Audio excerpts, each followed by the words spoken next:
Welcome to a meeting of your Flagler County Board of County Commissioners. Representing District 1, Commissioner Andy Dance. Representing District 2, Commissioner Greg Hansen. Representing District 3, Commissioner Kim Carney. Representing District 4, Commissioner Leanne Pennington. Representing District 5, Commissioner Pam Richardson. The interim county administrator is Adam Mingle. The county attorney is Michael Rodriguez. Time is set aside at the beginning of each meeting for citizens to speak on any issue. So that we have time for everyone, speakers are asked to limit their comments to 3 minutes. Today's meeting is brought to you by Flagler County BOCC's Public Affairs Department. Our live broadcast will be starting soon.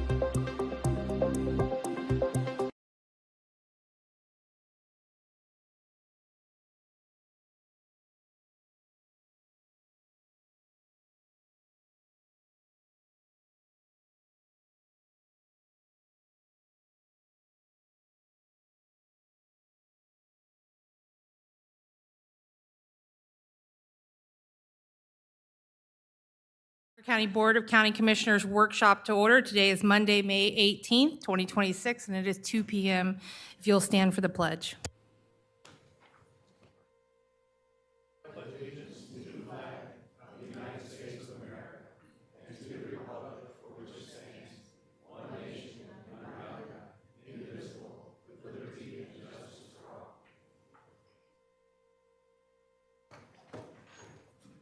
Before we start our meeting today, we'd just like to take a moment of silence to reflect on the people, the men and women who serve us every day at home and abroad.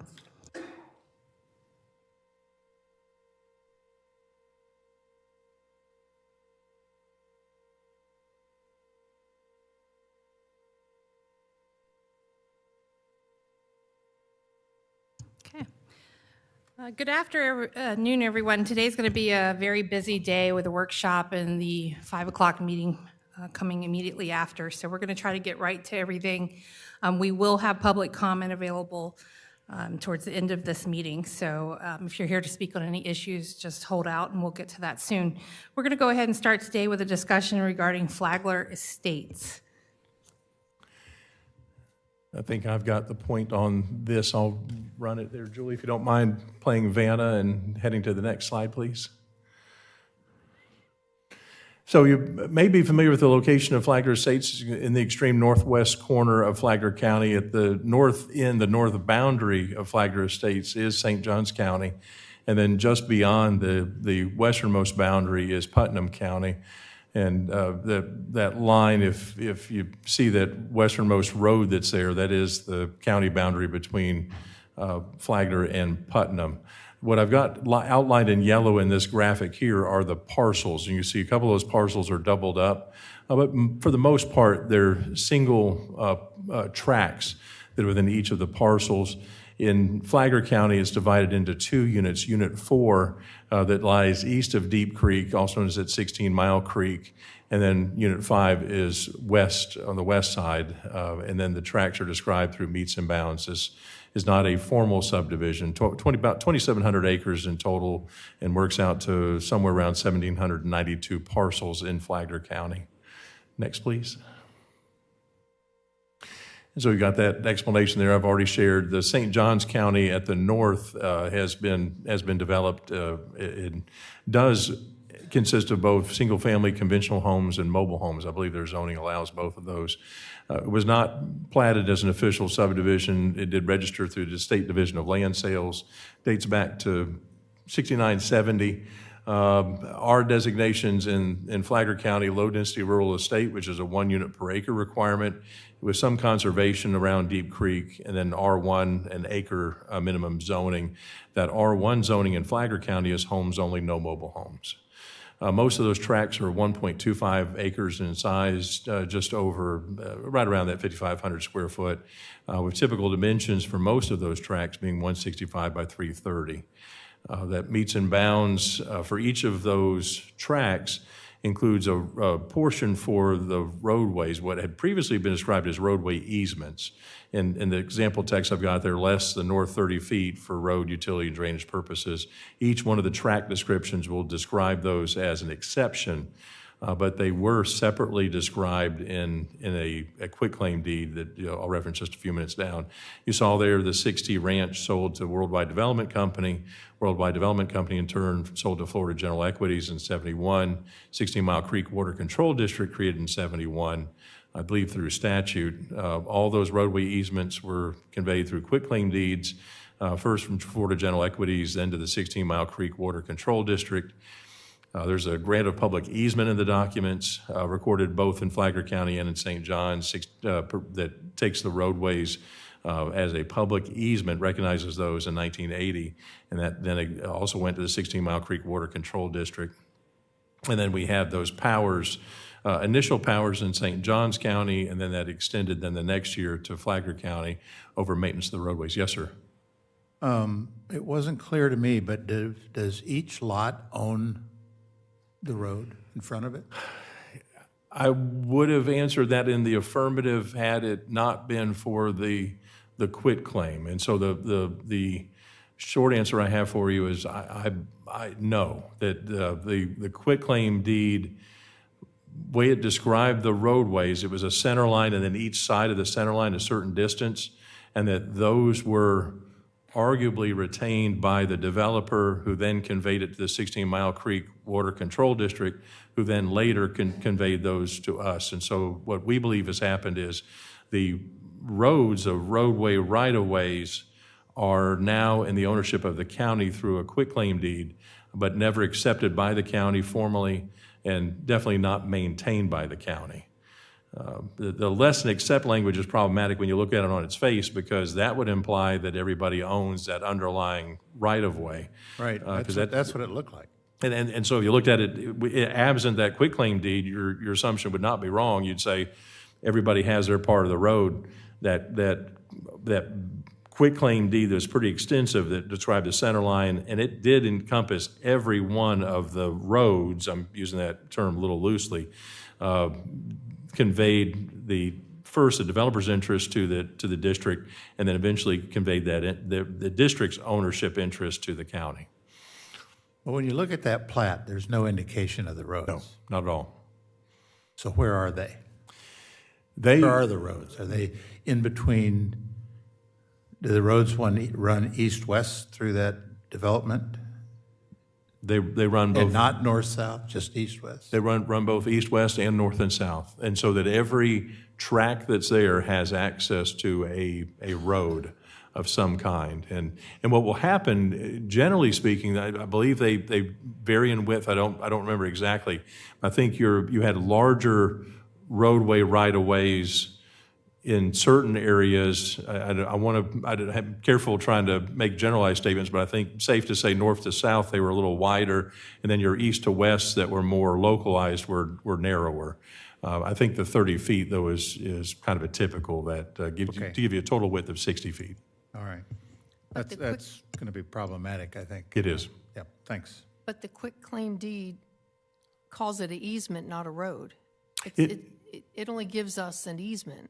The right to. The next slide, I think, is the one where, and I didn't pull up the OR book and page, but I do have these, and certainly I can share those with you. That the one where we had the conveyance, maybe it's in the previous one, but it had. Oh no, there it is. District quitclaimants interest in lands and roadways.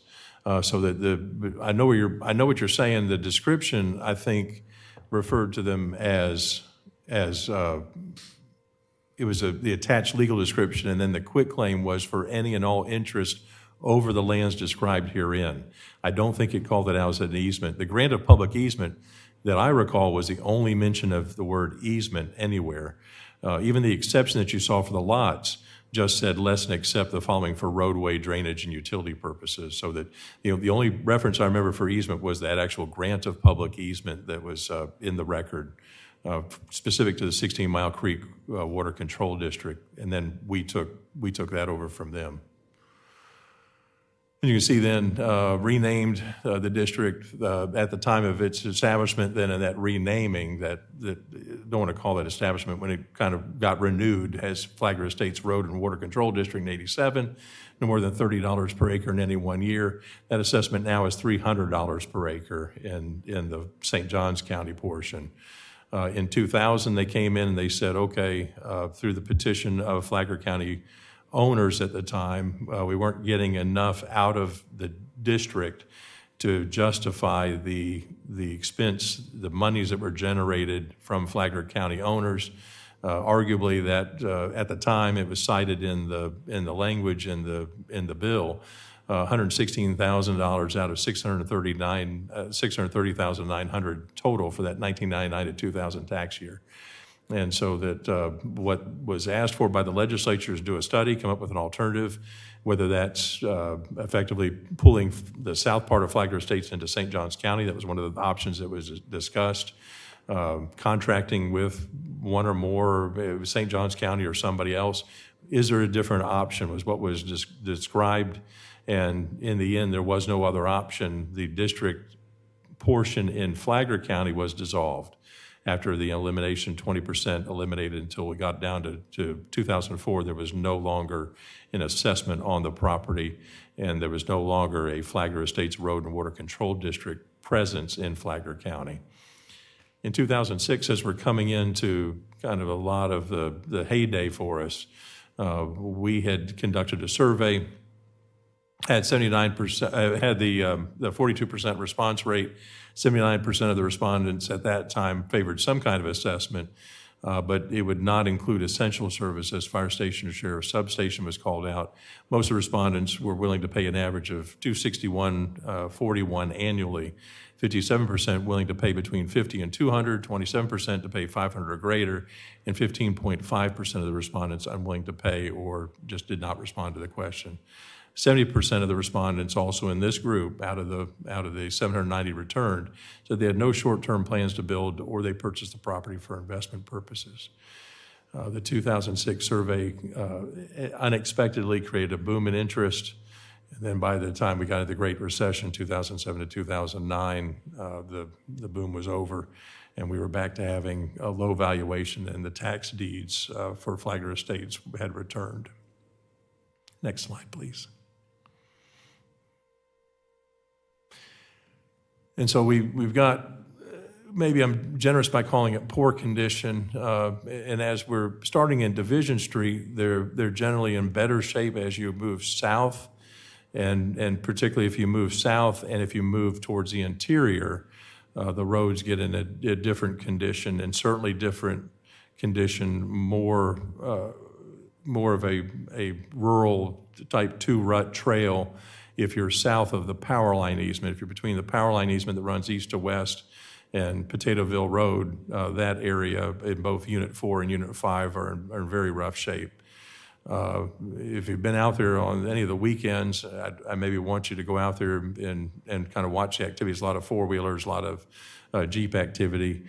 People are out there kind of mudding is what they end up doing, and it's been a challenge for the sheriff's office to try to combat some of that. Some of that's underage activity. Beyond that, at least it's destructive to the property. We estimate some 50.6 roadway miles within Flagler Estates and the Flagler County portion. That non-ad valorem assessment I mentioned was $300 per acre in this last tax year, excluding about 600 acres for stuff that we own for conservation designated parcels within the vicinity of Deep Creek, and some other wetland parcels here or there, about 2,100 acres, and then that would equate to about $630,000 towards maintenance that we could realize every year if we put an MSBU into place. Did have Mr. Tilton, and he is present tonight, offer today, this afternoon, $200,000 as initial seed money for what he's described as initial mowing of roadways. We approached the district with that in mind and had offered, both myself and the chair were at the district's board meeting last month and had said we're interested in contracting with the district to provide not just the something to do with the 200,000, but potentially being our MSBU contractor for a long term. And had talked with them about that, had presented that to them previously in an email, had asked for their consideration, and had pretty much been shut down on that, at least at the meeting that we had attended. They actually presented us with a bill for maintenance of Division Street that they said they had performed for the last 20 plus years. And a little ironic there, because 2 years ago we had received a request from the school district in St. Johns County to perform maintenance on our half of Division Street because the school buses were getting stuck. So we can't have it both ways. It's either not maintained as the school district had said it was 2 years ago, or it was maintained all along and the Road and Water Control District maybe it wasn't doing adequate maintenance. When we went there and looked at Division Street, it's got a grassed portion. It does appear to have some regular maintenance. I couldn't tell if there was maintenance of the north half by St. John's versus no maintenance to the south. And the other part that I'll still assert is that I'm not confident that the county line actually runs down the center of Division.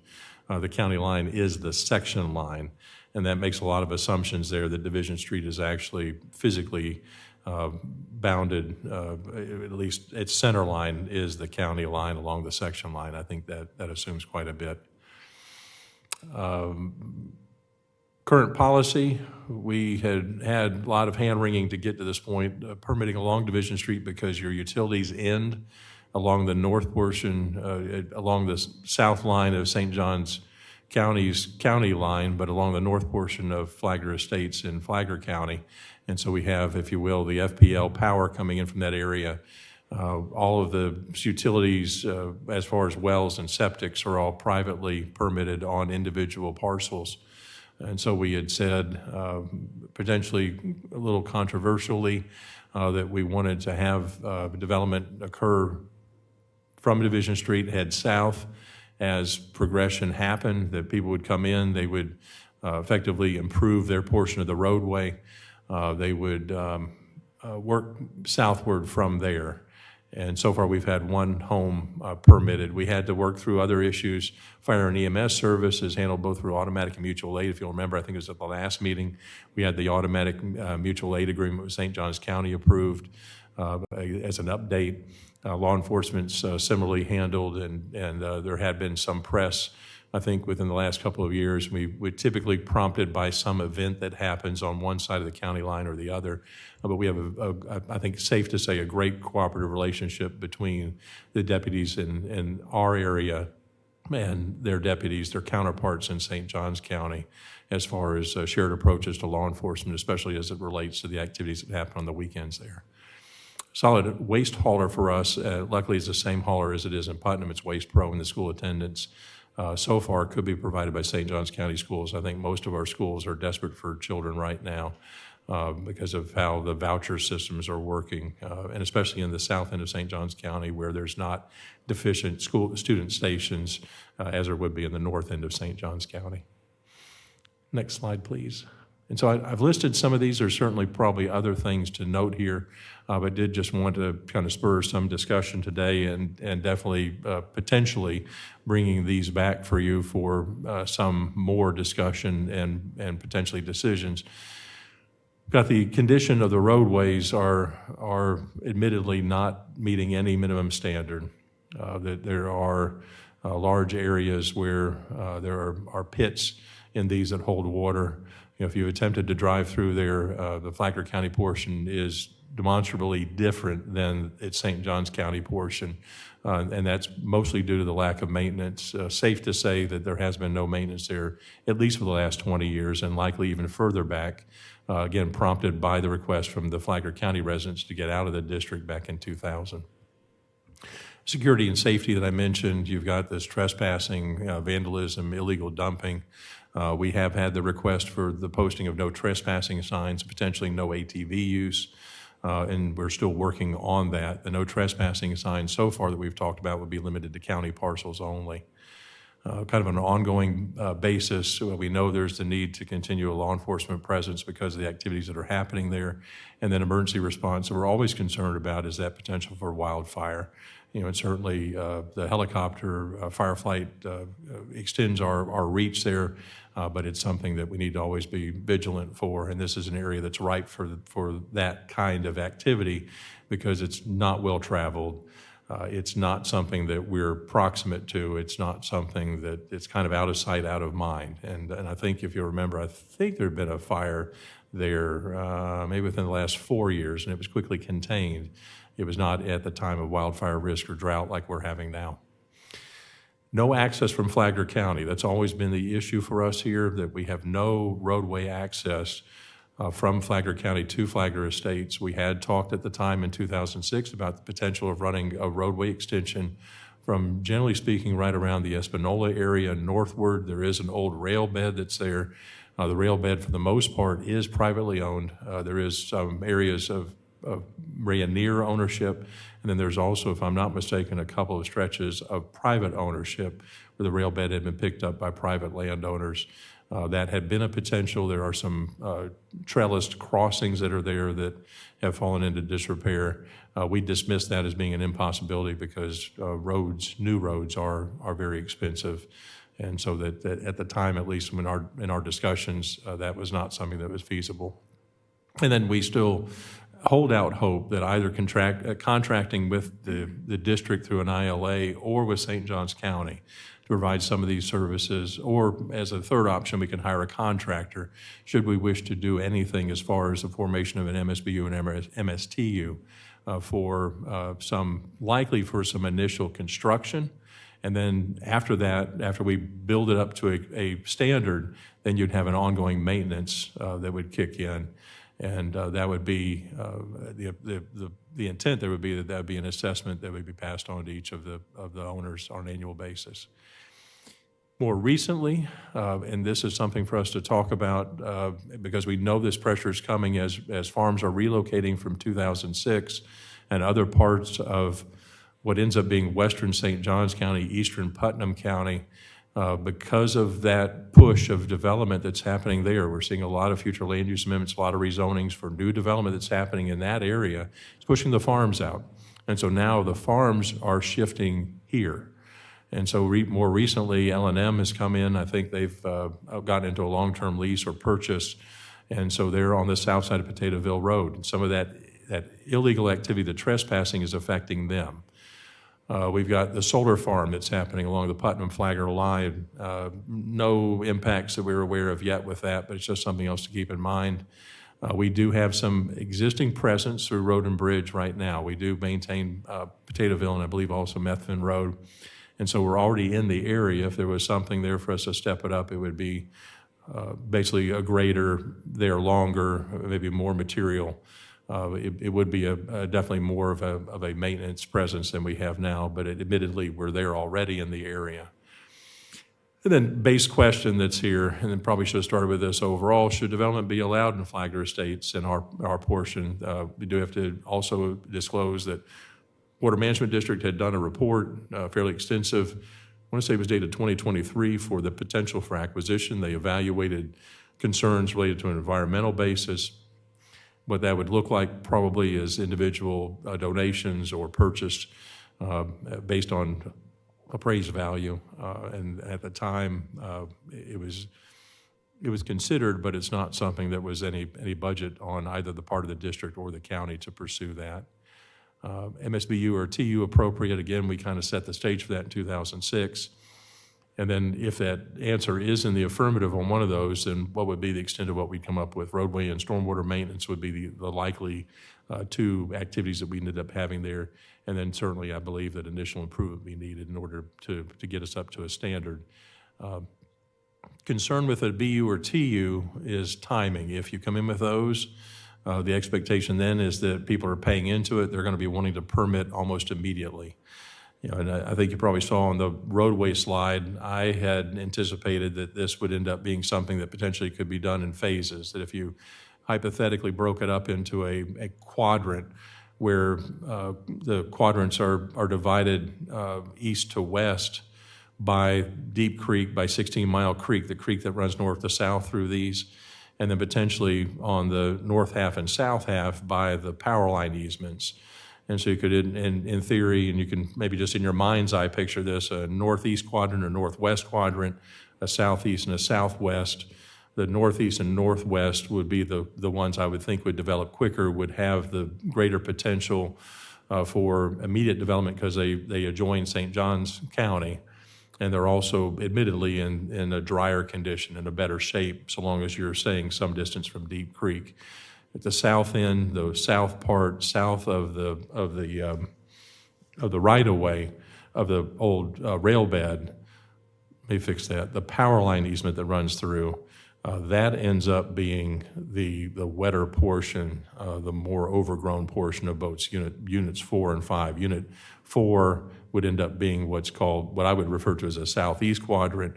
Unit 5 would be what I would call the southwest quadrant, both of those.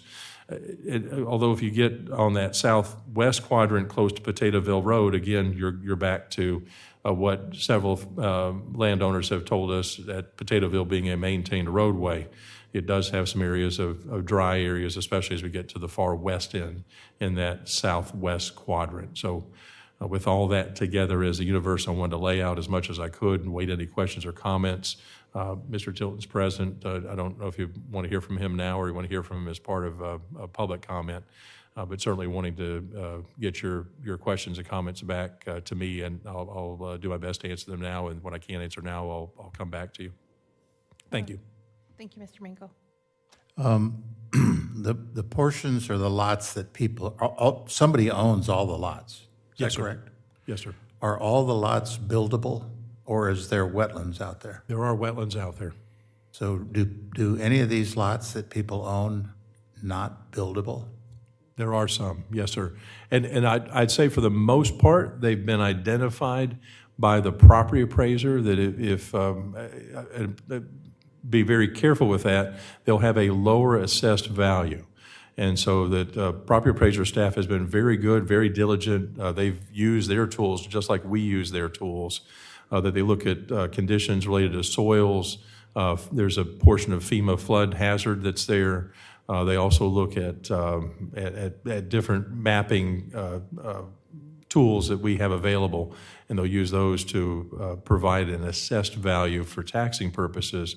And I'd say that taxing, that assessed value in most cases matches fairly quickly with fairly closely with the ability for someone to develop on the property without a great expense. The caveat always that we will say, and I believe the property appraiser would back us up on this, is we don't determine suitability of land. You can build on most anything in Florida. You may just have to pay an extremely high cost for mitigation or for other considerations in order to make something suitable for development. So if we establish an MSBU, is that going to drive people away? They say, I can't even build on this unless I pay an arm and a leg. But you're going to start charging me for just owning the land, so. The few that are, and we have some that are conservation that we've designated on our map, those would not be subject to an assessment. We believe those are clearly unbuildable. And so those are the ones. Somebody owns them? Somebody owns them, yes, sir. And so those would not be, you would not be assessed for a property that you could not build on. But you're hitting on a very basic tenet of the BUTU framework.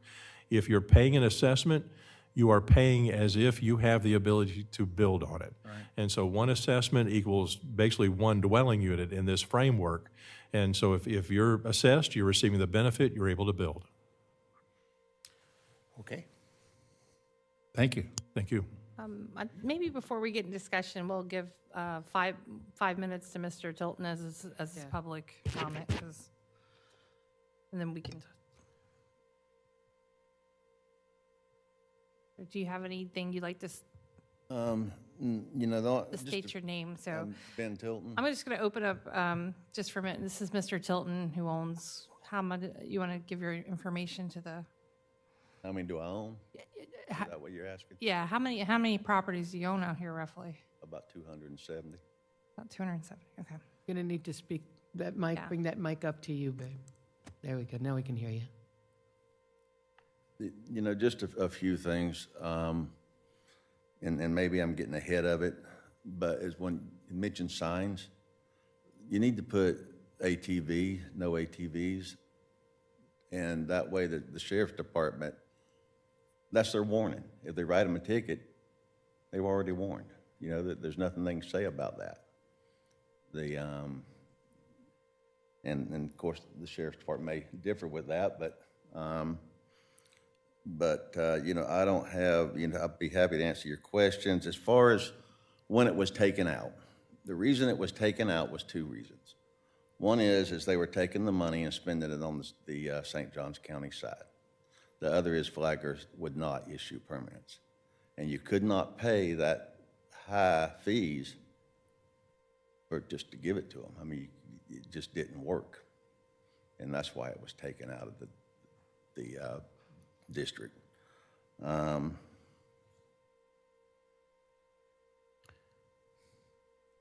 You know, I would, while this is going through the process, I would ask staff to, when people call up asking if they can build, you know, just tell them it's under advisement right now, rather just tell them no.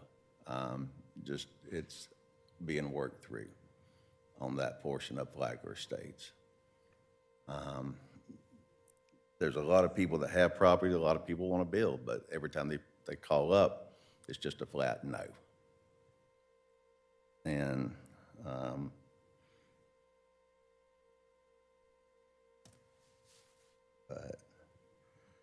but that's about all that I have, unless, you know, it's I'd like to go on and let's try to work it out and see if we can't make this work.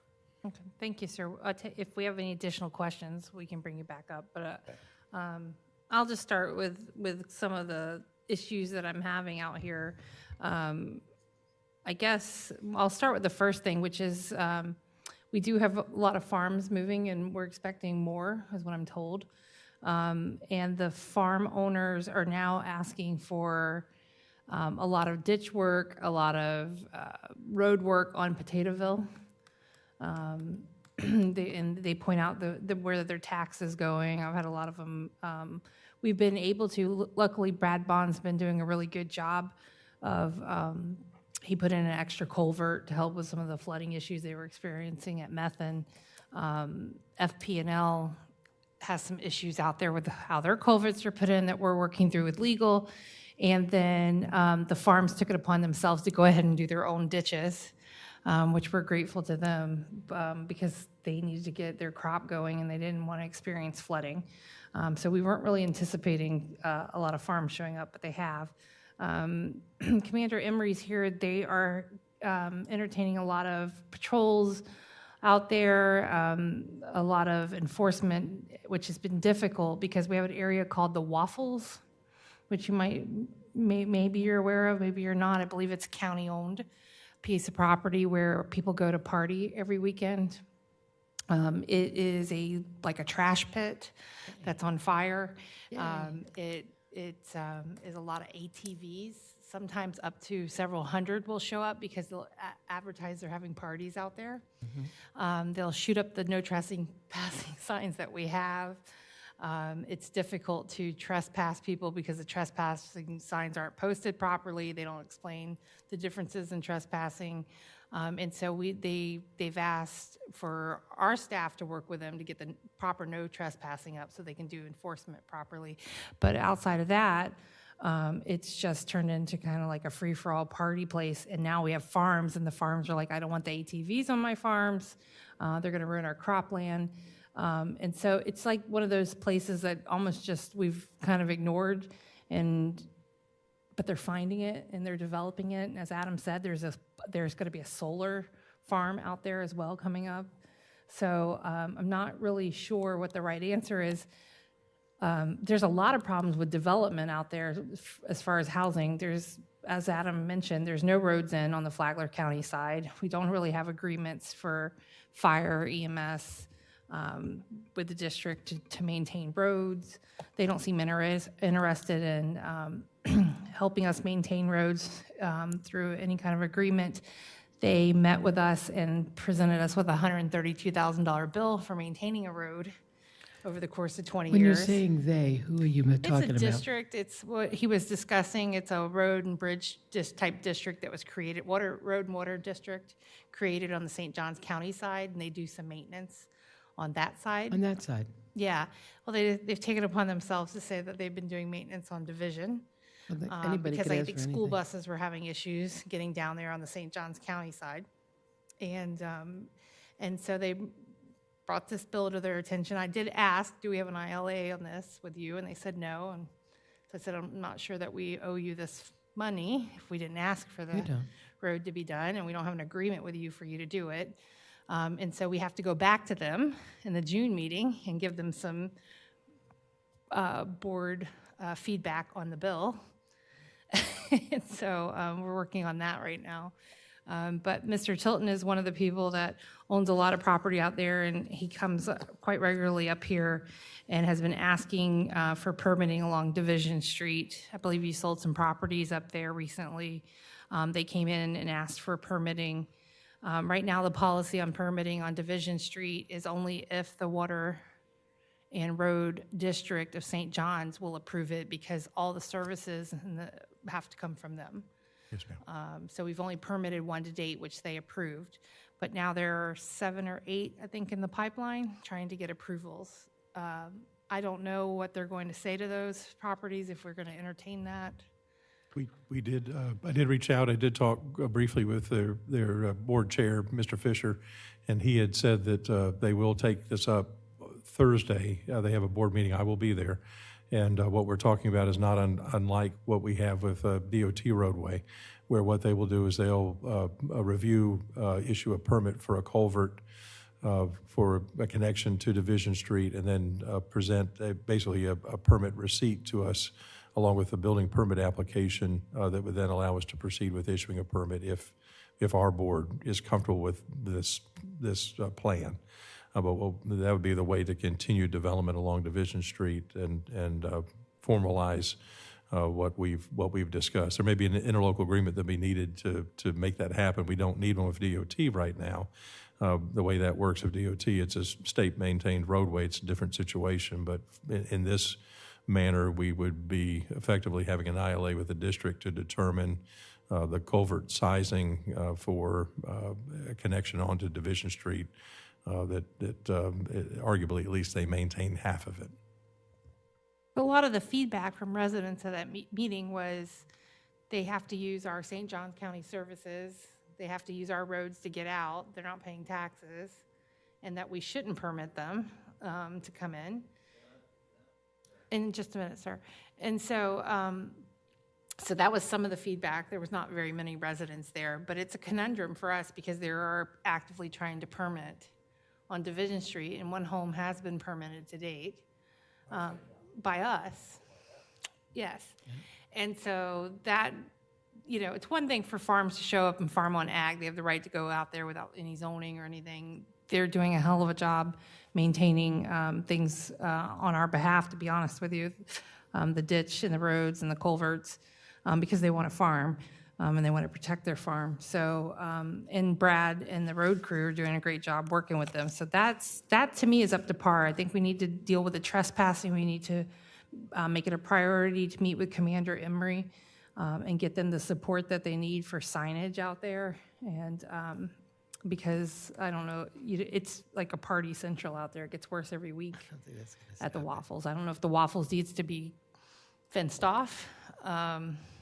I don't know what the right answer is, but I think that we should maybe get some feedback from law enforcement, because it's getting worse.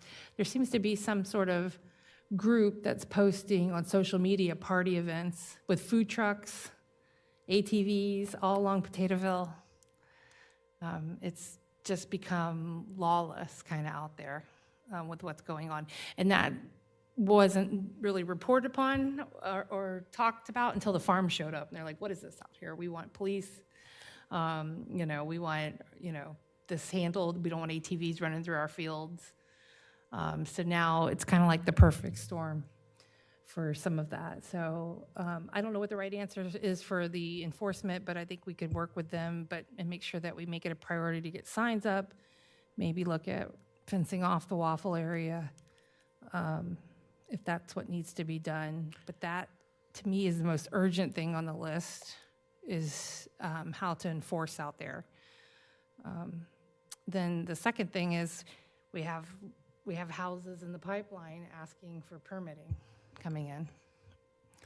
And they've already set the precedent. They've done one, and what do you do with the others? Because you can see this area is not ready for development. We are not ready to support. We don't have police, fire. We just don't have that. Sometimes, I'm going to go back to my roots of South Florida. There was a city that they put in the middle of the Everglades, and they said you can't do it. It's on 84, which is now 595. You guys remember that, right? And just next to it was a town called Weston. They built that after the other one. Bonaventure was not supposed to be built, but they built it. The Everglades, the snakes, the alligators, wetlands, all of that. They went ahead again and built another city, Weston. Very successful. Very successful. So because there's muck, mud, wet dirt roads, it can be done if it's managed by somebody who's a developer or something like that. It can work out. They can work on it. But once you start allowing one thing, you can't say, oh, now shut the door. They own that land. They have to have some kind of rights to it too. I don't know what their rights are. I'm not familiar with the community. And as far as people playing in the backyard, if people were living there, do you think they'd still be going there? Or it's just big empty field to have fun? The waffles or whatever it is called. Kids are going to hang out where they think they can have fun and not get in trouble, right? They do it at the beach too, right? You never know. I'm just saying that things do change in time, and these landowners have been owning these lots for a long time. They are paying taxes, so they are our residents in some way. There are taxpayers. $14 a year. They're What's paying that? $14 a year. Well, that's because there's nothing there for them. Right. Right. Right. But if they're willing to pay the difference, what's wrong with pursuing it? I don't understand, because it's going to cost us more, or I'd like to have a viable reason in my head. Well, I think let's just tackle the three main issues with allowing for development out here, Okay. even though it's been done once, but it was subject to approval by that district. And we don't know if they would approve additional. So Who are the they you're saying? it's a board. It's a board that's been set out there. They handle the St. John's side of roads and water. And so they're maintaining things within that area. And remember, if you set housing out in our area, we have no roads on the Flagler County side, so they've got to all go through St. John's County to get out. So they've got to go through this district's roadways to get out to the 204. That's the entrance over there. Right. So when you guys permitted it, it was subject to their approval, because it's basically saying we're going to run these residents through your property, through your roadway. Are you okay with that? And at the time, they were okay with the one house, which is recently built, I think. So now there are more that want to build. And so the question is, why is Flagler County stopping us from building on our property? And on the surface, we don't have a road on the Flagler County sides for them to access. We don't have police, fire, rescue. We haven't dedicated it to the area. We don't have the crews to maintain the roads or ditches. We don't have that now for very well-populated areas like Daytona North. We're struggling now to there's a neighborhood that, in my mind, is similar, because it shouldn't have been permitted. It's there now, and we're struggling, and I think that they have real flooding issues in this area, significant flooding issues. So is it ready will it be developed? Probably one day. Is it ready now? Not on our Not side. at this moment, no. As we try to tackle an $80 million westward stormwater plan and a $100 million beach plan, and I don't know what the right answer is here.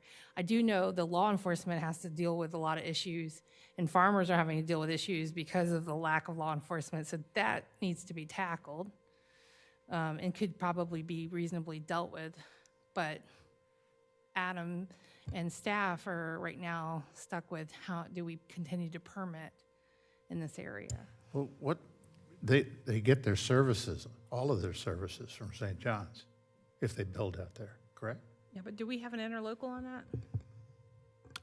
Just the one I mentioned, the fire, the automatic and and mutual aid agreement that's there. Mutual aid. Eventually, we talked about that with the school district. Once you reach a certain level of students that are being generated, then we'll have to do an interlocal with the schools in order to have the one concern we talked about early on. If you've got one or two children, there's still an obligation to run a school bus there. And so that school bus right now would either need to go outside the county into Putnam County to go over, or would go outside into St. Johns County. And I get it. We also do that right now in Volusia. We have that arrangement right now where we have a school bus, multiple school buses that run out into Volusia County in order to go into Hunters Ridge and areas to the south. My issue is, and maybe because I'm the commissioner in those districts, we can't do a good job for those people that are in those outliers because we don't have the road and bridge crews. We don't have, a paving program. We don't have anything, and our fire and rescue and police are not stationed anywhere near them. So a service call is 30 minutes plus. So it's one of those, I think there has to be some kind of compromises that can be at least started or discussed. I mean, this is the first time I'm really hearing all that. This mic's not on. Is this on? Yes, it's You're on. good. Can I just? Yes. Please. Okay. So, number one, the sheriff, at his most recent State of the Year or year in review, showed a large photograph of a vehicle that was purchased by the sheriff specifically for Flagler Estates. They know about the problem out there. They are working on it. If they have a plan, they should bring the plan to us so that we can authorize or do whatever we have to do. Number two, if you approve any more building on Division Street, I have the property appraiser's website up. There are 75 parcels that have the ability to build on the south side of Division Street in Flagler County. So you're not opening this up to one or two or three. The word's going to get out, and I'm working with one landowner right now that has five parcels, calls me once a quarter. How's it going out there? How's it going out there? I've sold parcels out there. I will not disclose to people when I sell property that they can build on there. I will not do that. You cannot build in Flagler Estates on the Flagler County side. There's no infrastructure. Guys, if you took your cars down there, you couldn't get your car down there. You can't get your car on these roads. So I think it's premature. I know the sheriff's dealing with some of this issue. I don't know what the answer is. If you open it up now, you're going to open it up because the word's going to go out, and I haven't seen all of Mr. Tilton's lots, but if he has 200 or 300, I would venture to say there's more on Division, and that whole street is going to come crawling here. There's 75 of them. So this is not just a small problem for today, it's down the road. So we need a plan. Why a developer? I know D.R. Horton came in on the St. John side and is putting single-family, modest single-family on sewer and septic, and they're very nicely priced, and it's a very nice home. Why a developer won't come in here and deal with this, I don't know, but I'm not Century is ready to also be in the building there. develop. I'm not ready to be in the development. Century business. is building there as well. Okay, so it might spill over into Flagler County. That's right. I don't know, but we do need to deal with the law enforcement side. but I think this is not just one or two parcels on division. It's not. So if St. John's is developing it or allowing them, or we allowed one, St. John's, let them go to St. John's. Let them annex. Why don't they annex into St. John's? Why not? Right? I mean, they could do that. Or Let them Platica. annex. Plaque. Let them form a portion and annex. We had discussed it, and the concept's right. I don't know if it's particularly called an annexation, but it would be effectively, I think the way it would work is it has to be a redrawing of the county boundary, run through the legislature, special act of the legislature are likely to make that happen. We had approached some time ago now, I think it was just right around COVID, about that possibility, and St. John's quickly was not interested in that either. But they and we didn't go to the complete board, but we were meeting with a couple of real estate agents that were interested in it at the time, representing several of the owners, and then met with the district representative in that area, and also representatives from the St. Johns County County Attorney's Office were involved, and collectively the timing was not correct. Yeah, I'll take. How bad is Potatoeville? No, Potatoeville's fine. And how far is the Waffles from It depends. Potatoeville? It's actually adjacent. It sits on Potatoeville. Potatoeville, I'm going to rephrase. It's okay until you get to a certain area, which it gets rugged. But it's okay for the farms. And Brad's working, as But best can we our can. law enforcement get to where they need to get to through Potatoeville? Yeah. It's to get to Potatoeville, to get to where they need to go, they got to go all the way down 204, like you're going to Placa and Hastings, and turn into the Flagler Estates and come up those roads, for the most part. It's a lot. And there's nothing we can do about that, and that's not where, and I think the consensus is here to make sure that we get police and that handled with their no trespassing signs, and figure out what we can do with Waffles. Mr. Dance? And if they're having if they're having an event that's bigger than X amount of people, they're supposed to be coming for a special event permit, right? No. Not, these people are not. Well, I mean, they're violation everywhere. They're violating everywhere. So we can deal with that. Sorry, Andy. Thanks. So a few points. To answer Commissioner Richardson's comment about property rights, this is entirely speculation. There's no expectations here of anything. So there's no expectations of building or road improvements or ditches. It's speculation. That's all it is. Okay.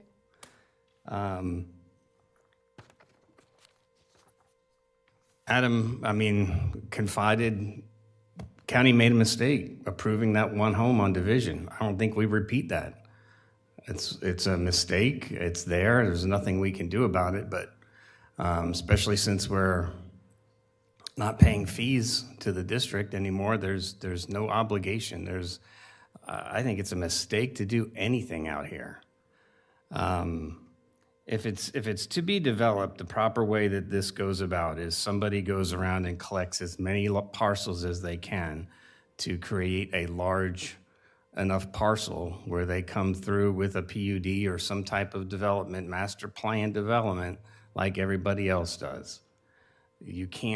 We are not in the infrastructure business to be able to provide the infrastructure for this. I don't even know where the numbers, the prior assessments that were based $261 to $500, I don't know what that was based on or what that was to do, but I would assume that if you were to master plan streets and sewer or not even sewer, just say streets and drainage, you'd be looking at thousands of dollars in an assessment. It would be astronomical, and you saw what people were willing to pay. They weren't willing to pay up to $500, the majority of them.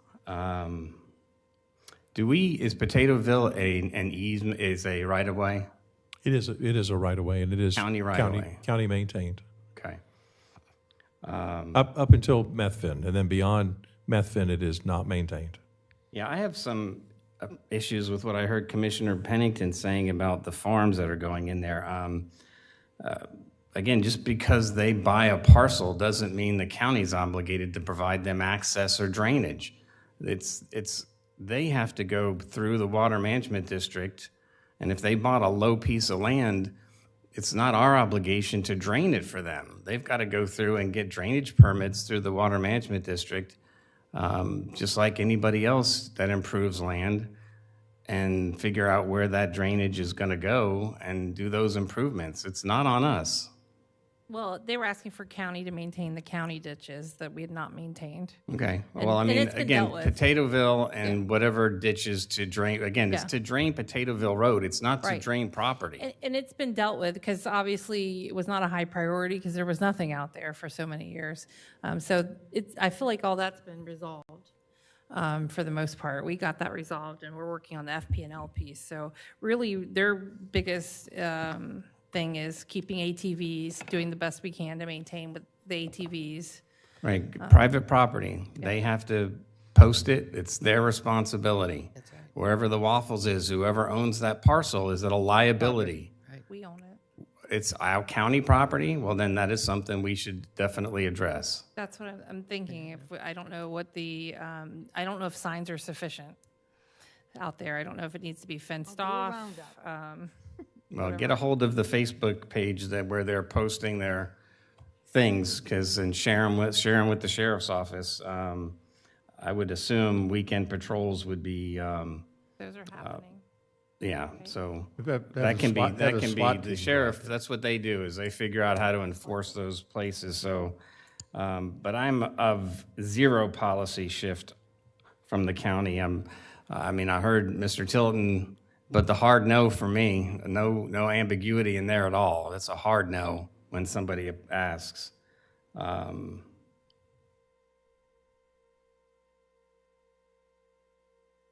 And I guess that's all I'll say on that. If the county is in a liability position on property, then we need to address that.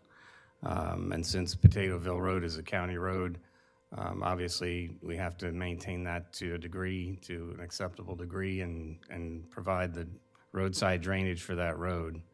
But So at this, the final thing is, do we have, all right, so let me just kind of, because I know we're out of time to move on. So the consensus is no additional development. We're just not in the place for it out there. And I know that just from Durance and all of those areas that shouldn't be and are, how difficult. It sounds good that it's just a nightmare to even consider developing in Flagler Estates right now. Now, if the projections go and a state roadway goes by it, in time it will be coming back to future boards, and more development will occur out there. So I don't doubt it one day will be, but I don't think that we should be going forward. And I know that's difficult to say to people on properties out there, but the county is in no position to create new development in Flagler Estates. So does everyone concur with that? And so there's no need for a discussion on MSBU or TU? Yes. Concur with that? I concur. Okay, and then we'll do what we can with the Flagler County Sheriff's Office and staff to look at signage on the county properties, and how to keep access off county properties, the Waffles particularly.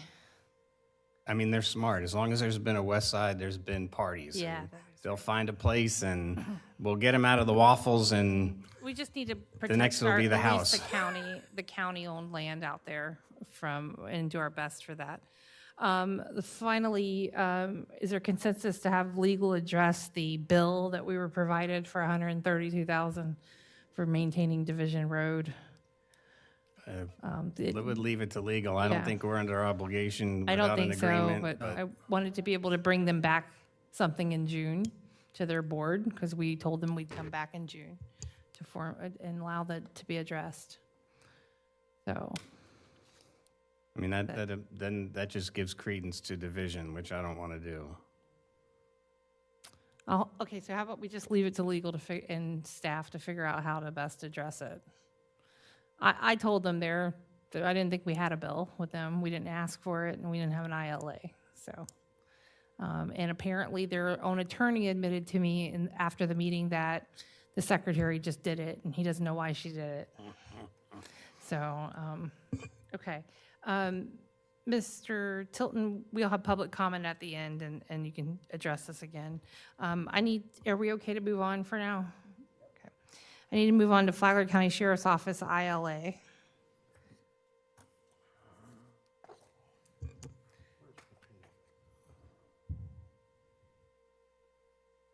Following our May 4th meeting and the board's direction, we put this item on. We did have discussions with the Sheriff's Office representatives and very productive discussions. We did reach consensus on the terms of the interlocal agreement. And this interlocal provides for those unexpended funds that happen annually to be placed into a capital reserve, a dedicated capital reserve for the sheriff. That interlocal agreement, my word, supports frugal spending, encourages efforts to identify outside funding sources on the part of the sheriff. You heard Sheriff Staley mention that there's grants, there's other opportunities for them to to be creative with this, and this would enable them then to pursue specific projects that help them provide law enforcement services to the residents and visitors in the county. Capital reserve cannot be used to substitute, offset, or reduce the board's obligations to provide for the sheriff's reasonable and necessary expenses unless agreed to by both the sheriff and the board. That language in that particular section is almost taken directly from statute, but good to emphasize here because that we are not shirking that responsibility to still provide for the capital obligations for the sheriff, and this can't then offset that. This can't be something that we could point at later and say, oh, well, because you got this reserve, we're going to reduce that down. Those obligations are still present for us, irregardless of any amount within the capital reserve. Expenditures from the capital reserve will be subject to the sheriff's request and board approval, and that request can be made at any time. It's not restricted to just the budget approval timing. Something we were talking about is having it where we would contemplate this and come in as part of a budget request. It can be done at any time during the calendar or fiscal year. We wrote into the agreement the initial 3-year term and then followed by 2 automatic 1-year renewals. And that would then give a total 5-year term for this in anticipation of some of those revenue sources that are coming into the sheriff. But admittedly, interlocal agreement could be extended upon the mutual consent of the parties. So if we're getting close to that, we'd anticipate the sheriff would come in, could ask for this to be extended, and certainly the board at the time could consider that. But this next section really probably makes that moot unless there is some ongoing funding that needs to be continuing to be placed in that capital reserve. That capital reserve funds collected will remain available until all the funds are spent. So they'll sit in that account.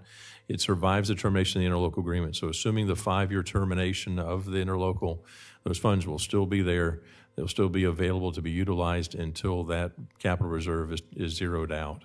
And then the final part that doesn't really need to be said out loud, but the interlocal agreement is consistent with the Florida statutes, and then it recognizes that unique role and relationship of both the sheriff and the board. So there's always a give and take with this.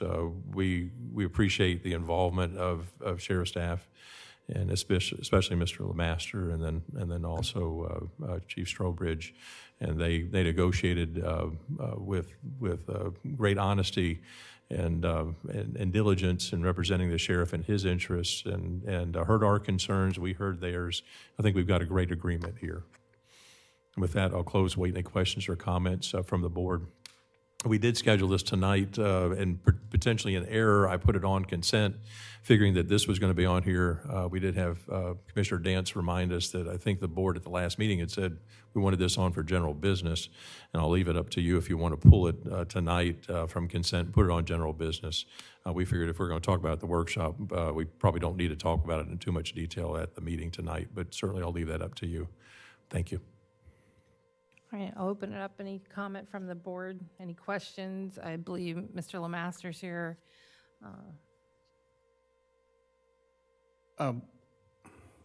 Thank you to Chief Strobridge, Mr. LeMasters, for being here. The question came up when it was on consent. The motion was to table it and put it on business. So it's entirely up to the commission here if you want to keep it on consent or pull it. We can pull it to business to comply with the motion from the prior meeting. Just a couple questions. I'm sorry, Andy, if that was the direction, then why did it go to workshop? No, it was workshop, and then go to the And business then, meeting. I'm yeah. sorry, Yep. thank you. Yeah, I didn't explain that correctly. Thank you. So really now we have money going into the reserve and to be used for capital expenditures.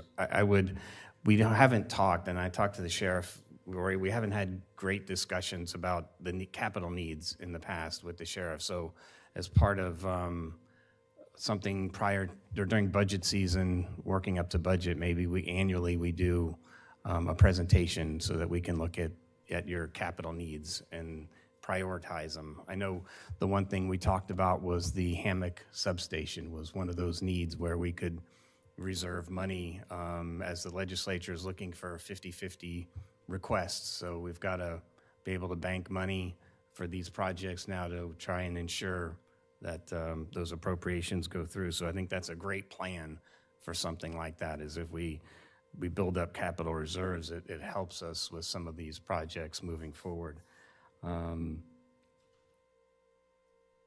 And there's no timeline on this, I believe, we still have a timeline. I don't remember. I'll ask Adam. Is there a timeline on this still, or will this just be 5 years? 5 years. Yes, sir. All right, that's all I've got. Thank you. So one of the projects that came up as a result of this was the training center. This is probably a stupid question, but we will be, it's on our property, right? It's on the county property. We will be informed and we will have some feedback or input into that property. Okay. Sure. All right.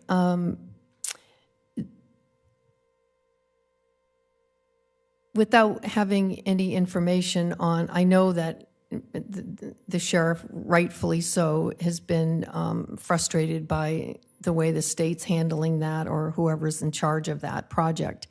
Are there going to be any active talks or communication once all goes down that to know if we can take it over? I mean, is there any, is this a hope and a prayer, or is this something that could actually really happen?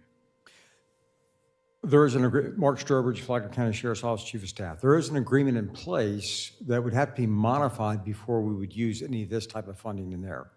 It's the sheriff's intent to stay on top of the state to make sure that it's funded as much as it can be through the state. If they default or enter into a secondary agreement with the BOCC, then those funds could be utilized in that area. But just to be very, very clear, we want to make sure that we've gotten everything from the state that we're ever going to get from them before we would move down that path. Okay. Thank you. That's all, Chair. Any questions, comments? I think we should just leave it where it is on the agenda. Leave it in the consent, because we've discussed it here. Nobody has a problem with it, so Okay. just leave it on the consent agenda. Well, we had a motion. We approved the motion to move it to the general business. So do we need to stand with that motion, It would be a Mr. Rodriguez? formality. Or It's an easy pull and approval. just so we're following? On questions. Yeah, I'd probably move it from consent, and then once you have it in there, then I need you to remove it from the table, to then bring it forward for discussion, allow the public to comment on it, and then vote on it. Well, we tabled it to time sensitive at this meeting, so that's why it's on the agenda. Mm-hmm. We don't have to remove it from the table. Right, but at least announce it that it's you're gonna open it.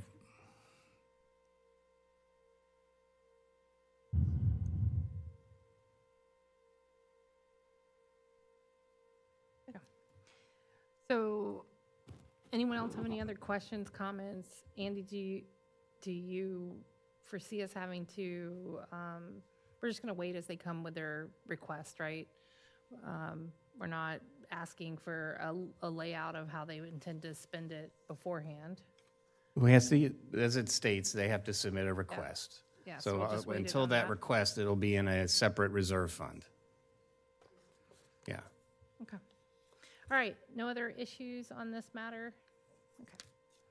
All right, moving on to the airport working group presentation. This is the master plan presentation.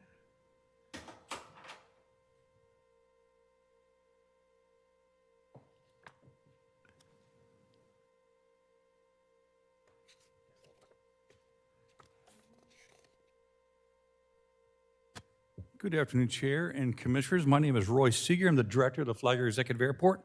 And today we have the first presentation of the Airport Master Plan.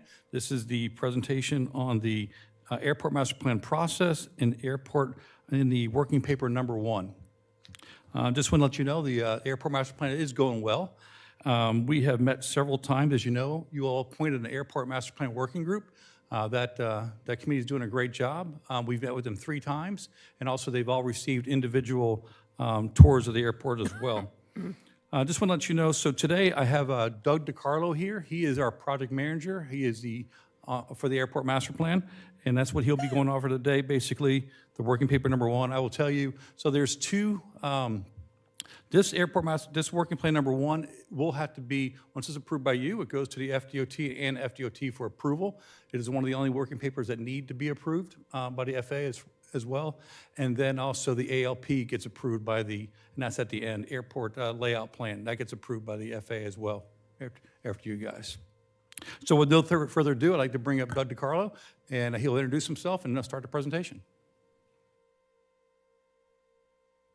Good afternoon. Again, Doug DiCarlo with ESA Airports out of Tampa, Florida. Oh, sorry. And I'm sorry, I am remiss. I wanted to let you know that we do have in our here today, we do have 2 of the Airport Master Plan Working Group members, Don Turlington, right there, and Bill Lyons. Thanks, Roy. And can I advance the slides from here? Okay, thank you. As Roy said, we got the master plan started actually late last year and have made great progress. So I'd like to take a few minutes just to talk about the airport master planning process, what it is, and even maybe what it is not. But as you see here on the screen, it's the local level planning for your airport.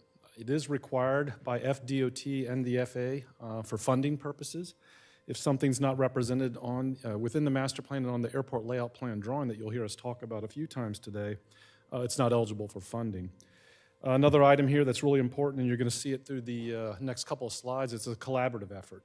As Roy just said, you have your working group. We're going to be presenting to you. We have open houses that will occur later in the process for the public.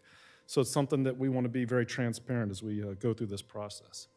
And the other thing I'll mention on this slide is it is a 20-year outlook for your facility, and we kind of break that into a 5, 10, and a 20-year planning horizons.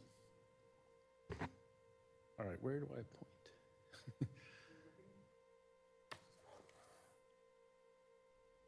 Oh, boy. Okay. So real quickly, some of the key issues. The reason that we're updating the master plan is it's been 11 years, but more importantly, since the last master plan, a lot has occurred in the aviation industry, certainly here at your airport, in activity levels, types of airplanes, and those sort of things. And also the configuration of your airfield.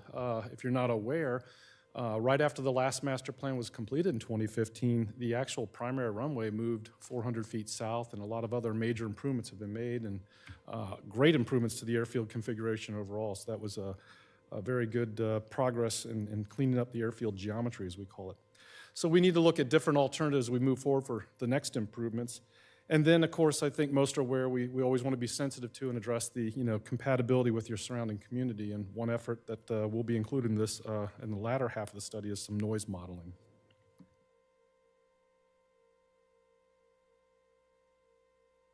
There we go. So real quickly, the next 2 slides just kind of cover the overall process.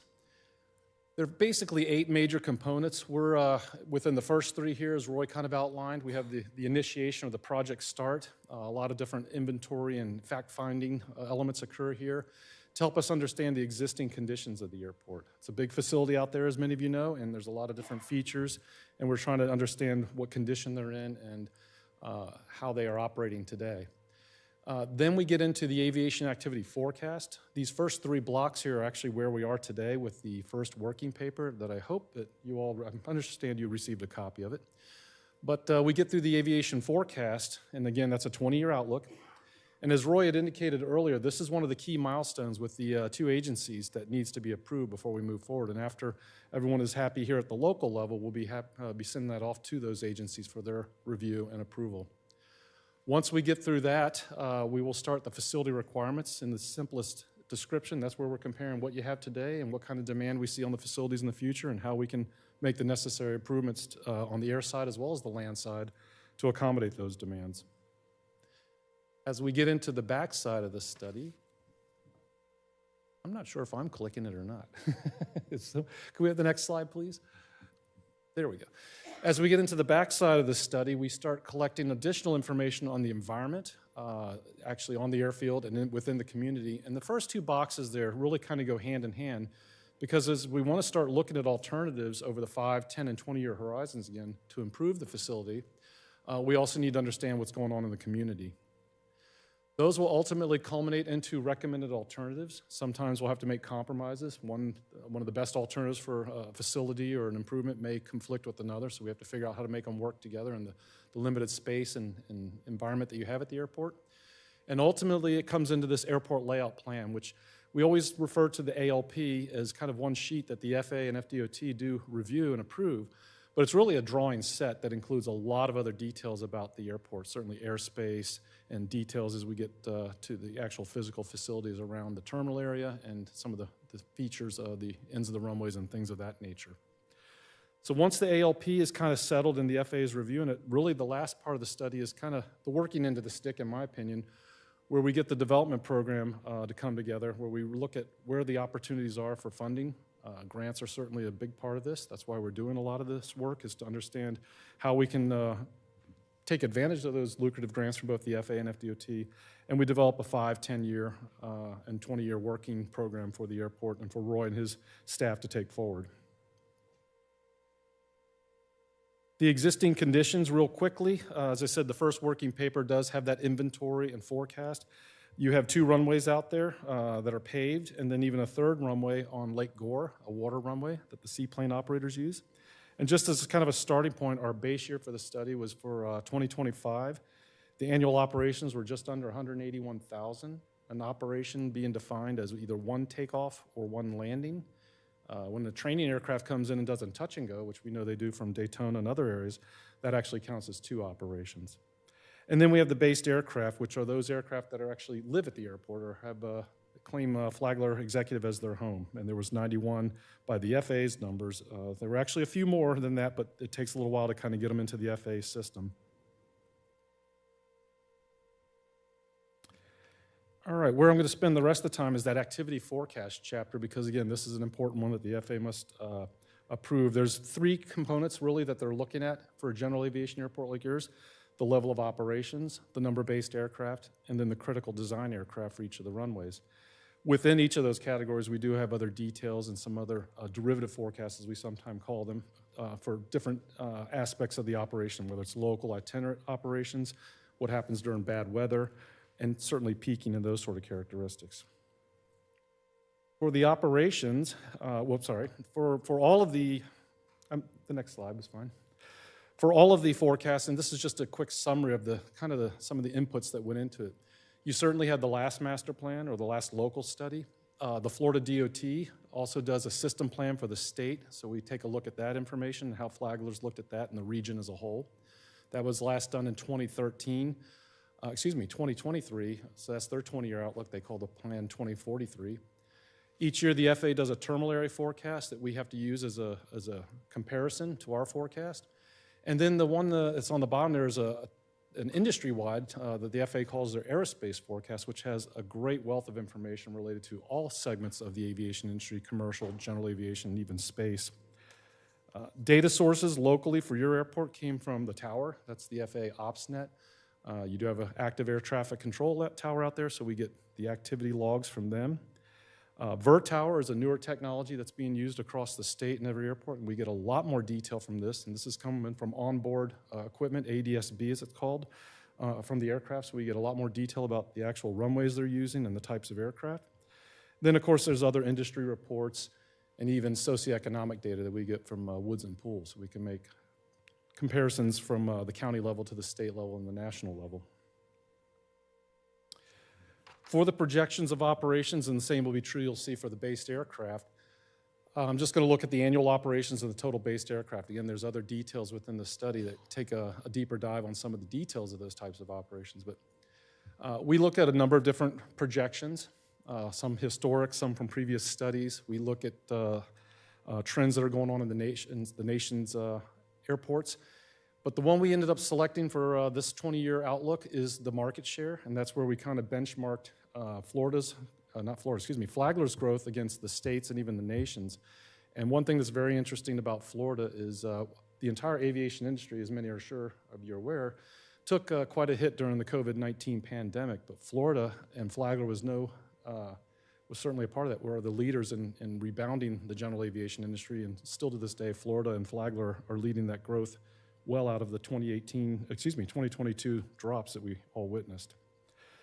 The market share analysis recognizes that, Florida's contribution, and the resulting forecast you see here is the green line, which puts us out at about 252 annual operations by the end of 2046, or the end of that 20-year horizon. Why is there such a big disparity between the historic trend and then what we're going to use? Well, the historic trend, trying to look at the graph here, starts at about, we only went back 10 years, so if you see at the first of this graph here, it's about at 100,000, so it's really gone up 80%, roughly, and obviously there's a cyclical nature there, as you see, certainly with the COVID dip, but that 80%, when you kind of project that out, that's where you're seeing that year-over-year growth is a little exponential almost.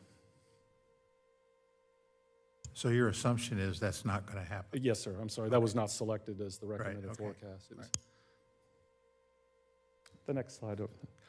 So here, just one of the things we did for both the based and the annual operations are what type of aircraft are either conducting these operations or based at the airport. So for operational fleet mix, you see the breakdown there on the left, which is your existing operations, what types of airplanes are flying those aircraft or those flights.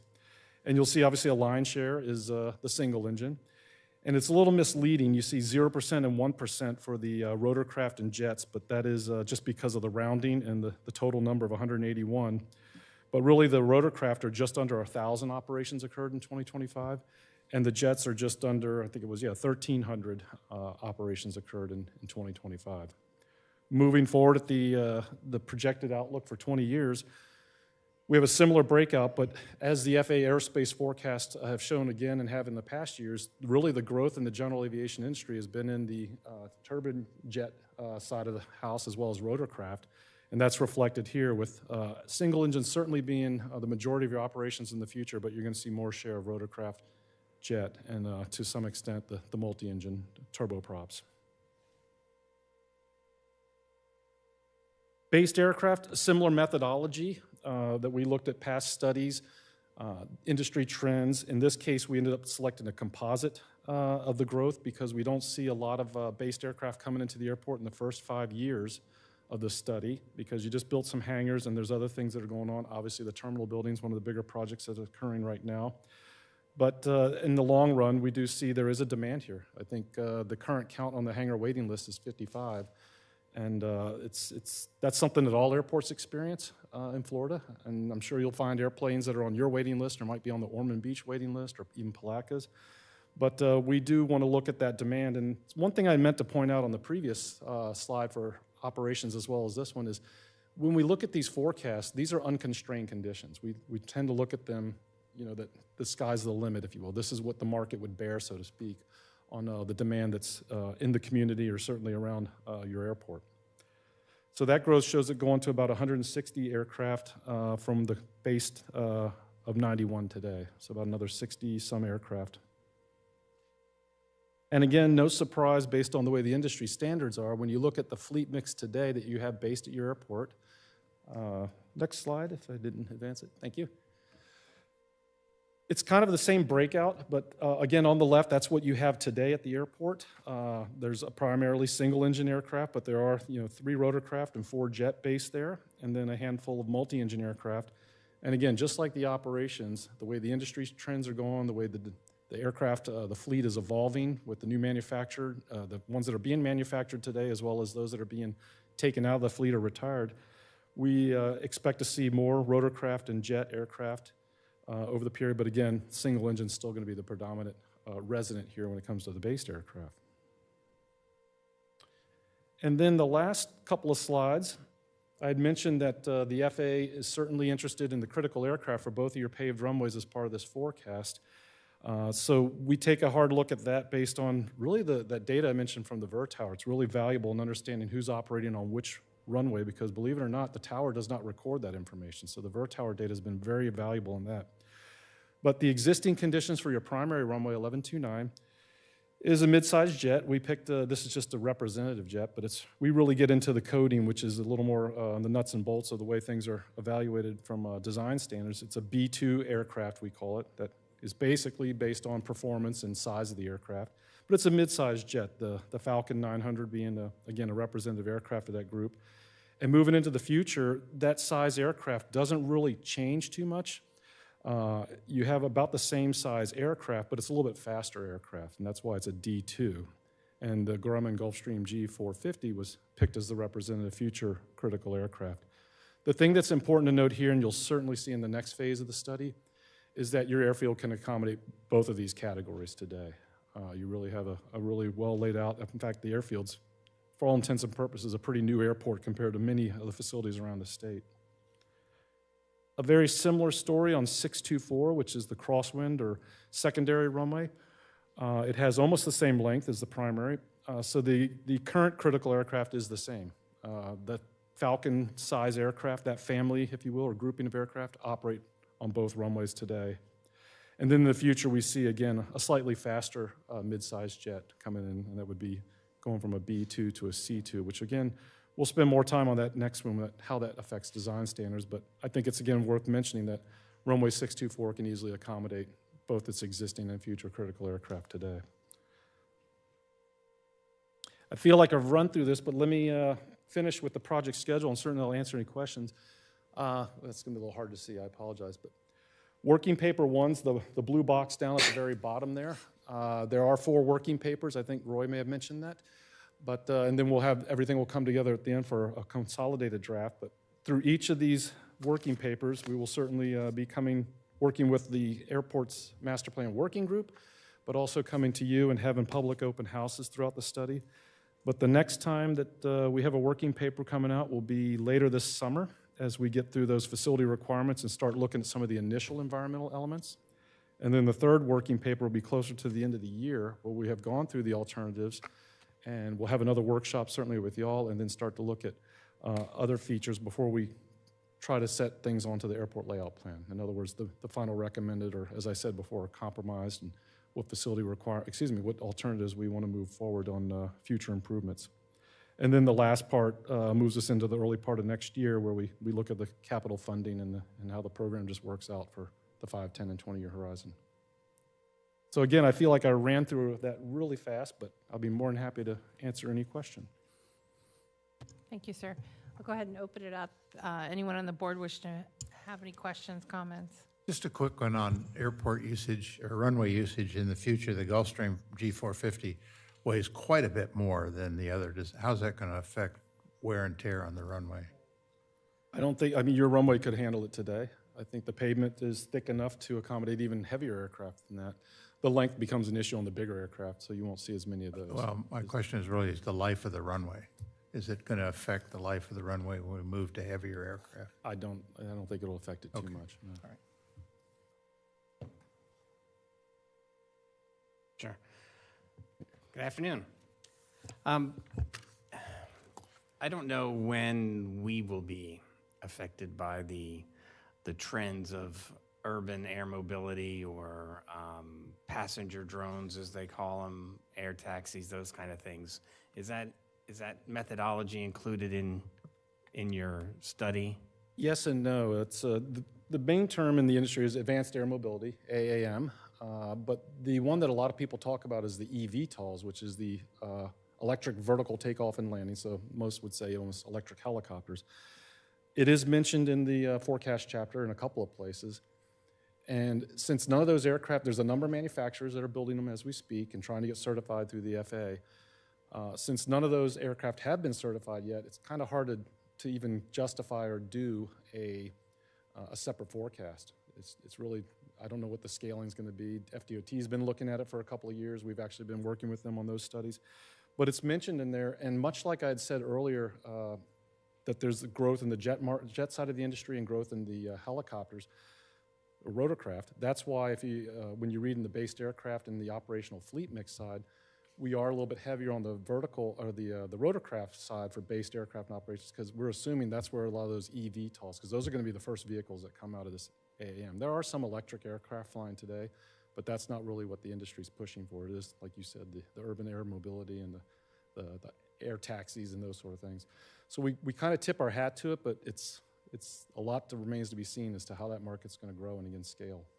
I read an article, and I don't even know if I forwarded it to Roy, but it was about certain airports being test sites or to that effect of being the first phase of that technology. But I'm sure that's probably a more urban area than Flagler, but I'm sure there's going to be requests for it all the way around. There's a couple schools of thought. Certainly when you talk about the Miamis of the world where people want to be able to move around the city more easily, that's one. But then there's areas like this that you want to be able to get to Orlando International or Daytona Beach International even easier. So it's really hard to say how the market's going to pan out. We will be looking at a vertiport because the standards, the FAA has already put some of those standards out. They are quite honestly a little bit bigger than some of your helicopter or heliports, because the one thing about these AAM vehicles is no two look alike. Some of them have multi-rotors, some of them have deducted fans, so the areas are a little bit bigger and they have different downwash and outwash issues. But we will be looking at having that ability on the airfield. But again, where those first operations occur, I'm not sure. And then yes, also FDOT has their SunTrax facility in Auburndale that they're trying to attract some testing and those sort of things to get them into Florida. Okay. And forgive me if I missed it. The public meetings of your meetings are all public, right, and advertised? Yes, sir. Right. Yes, okay. absolutely. All right. Very good. That's all I have. I'm good. I have some questions that might be more geared towards you or Rory. A couple of things that I noticed in here, and it's just about future planning. I noticed that you said that the Flagler County Fire and Rescue operates there, but doesn't have any specific aircraft rescue or fire fighting equipment, such as foam or dry chemicals. Is that going to be something at some point? There's going to be a threshold, and we're going to have to look at, especially with a jet. See, right now we're not a Part 139 airport, so we do not need to have a dedicated ARF station on our airport. You need to have like scheduled commercial service for that. It's nice to have the fire department on our airport just in case we did have something go wrong. But I know eventually that the fire station is going to be moving off the airport eventually. But I would say probably down the road, once we get to that, we start seeing more tipping that 225,000 operations or bigger aircraft, maybe the FDOT would fund an ARF station, but that would be dedicated to the airport. But Well, that was going to be my next question. At what point do we have projections of like what point we're going to be coming into the need for an ARF based, what year, so that we need to be planning? Are we assured FDOT or FAA would fund such a thing? Because I noticed they have like compliance requirements for that. right, and what is it? It's a Part 135. I mean, we're not Part 139. So I don't know if they ever would. Be quite honest with you, if they ever would, because we're not a But Part we don't 139 see that in the airport. near term as something we need to be planning for. Like we're going to need to be ARF 15 in compliance with this ARF and all that. 15 years, way down the road. Well, that's, way down but the with road. us, we need to plan. Yeah, because again, as you saw in the numbers, it's not a high volume. I mean, it does sound like. I mean, we have 1,300 operations of jets, right? That's over 600 jets that came and went at the airport in 2025. So, I mean, Let me get back to my. it would be a nice to have, but I don't know that they would actually fund it. And then my other question was, it said due to line of sight issues on the waterway, the seaplanes, the airport traffic control tower at Finn has issued a formal letter to airmen stating their inability to issue control instructions to any aircraft operating to or from Gore Lake. Are you like foreseeing that we need to do something with Gore Lake in order to make it viewable from the towers, or is it even used that much? Or Right, no, I don't think we need to do anything. I mean, we've had those procedures in place for a long time.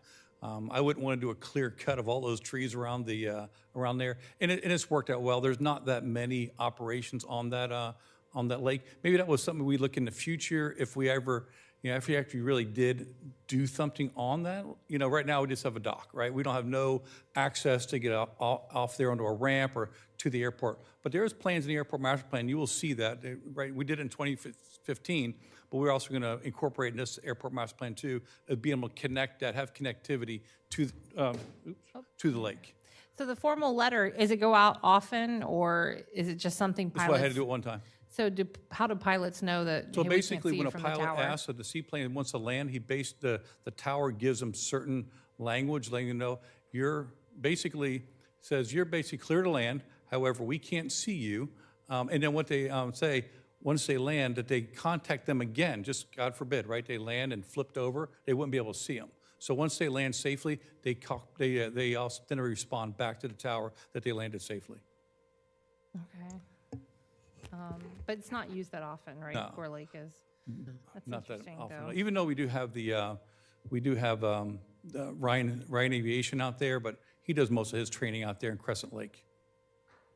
So if they come in, you don't have visible sight of a seaplane, but they're letting you know they're landing. And you guys, if you don't hear back from them, basically, you'll know to go check. Call 911, right. Let's go find What them. you're saying? They don't hear back, they call us. And then finally, I know there was a lot of discussion about noise, noise study. And so can you give us a little update on that?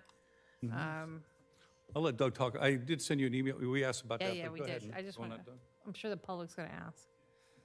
Yeah, so this is a master plan. It's not an official noise study. So when you do an official noise study, which the FAA calls a Part 150, Yeah. you do a noise contours or noise map for the base year, and then you do one for 5 years out. In this scope of work, we have the same thing, except for we can actually pick and choose if we want to do more than 5 years. We can say, let's look at the 10-year or the 20-year horizon, but we do have it scoped to do 2 noise contours runs, a base year and then a future year, and we'll look at the differences in those. That will come after an alternative has been picked, because if the runway configurations, the runway ends, or anything change, we need to know that in the noise modeling. So it was at the end on the bar chart there, it's at the end of the environmental, but kind of almost the end of the alternatives where we have all that information coming together. That's why I said those 2 sections really kind of work hand in hand, those 2 sections of the study. All right, any other questions, comments, thoughts? What's next, Roy, after this? When will we see you again? It was on that bar chart. I think it was, but I just, Yeah, it'll be closer towards the end of the year for this, but between now and then, we'll have one public open house, and we'll also be meeting with your working group probably 2 more times. and I saw that the public's allowed to come and have been coming to your meetings, your group meetings. It looks like 3 of it's them. trailed off a little bit. They're not as coming as much, but, all right, we appreciate it. Any other final thoughts? Okay, thank you so much, sir. Thank you. We Look Look appreciate forward to everything bringing you're more doing. back to you next time. Finally, we're moving on to Eric. Oh, go ahead, sir. So I do need a consensus to approve working paper number 1 to be able to move forward with to turn into the FAA for their review and approval. Right, I move. I'm good for that. Consensus, yeah, to move forward. Are we allowed to do that at workshops? No, we're not, We're not doing a motion. I mean, it's not an emotion. I mean, it's consensus. We can do a to move consensus. forward. Consensus. consensus, and it's if you're developing a consensus for him to make to move forward with the action, but there's no official board action. You should be fine. So is everybody's in consensus that they're good with the working paper number 1? I can forward it to FDOT and FAA. Yes, sir. Yeah. Yes, sir. Perfect, great. Can I make one comment? I'd like to thank the gentlemen that are here today for being a part of that board. I appreciate your efforts and your volunteerism and your willingness to step up, so thank you for that. Thank you, Bill and Don. Thank you. All right, Eric. This is our environmentally sensitive land program. Who picked the white print? What? Read it. See the white print? Disappears.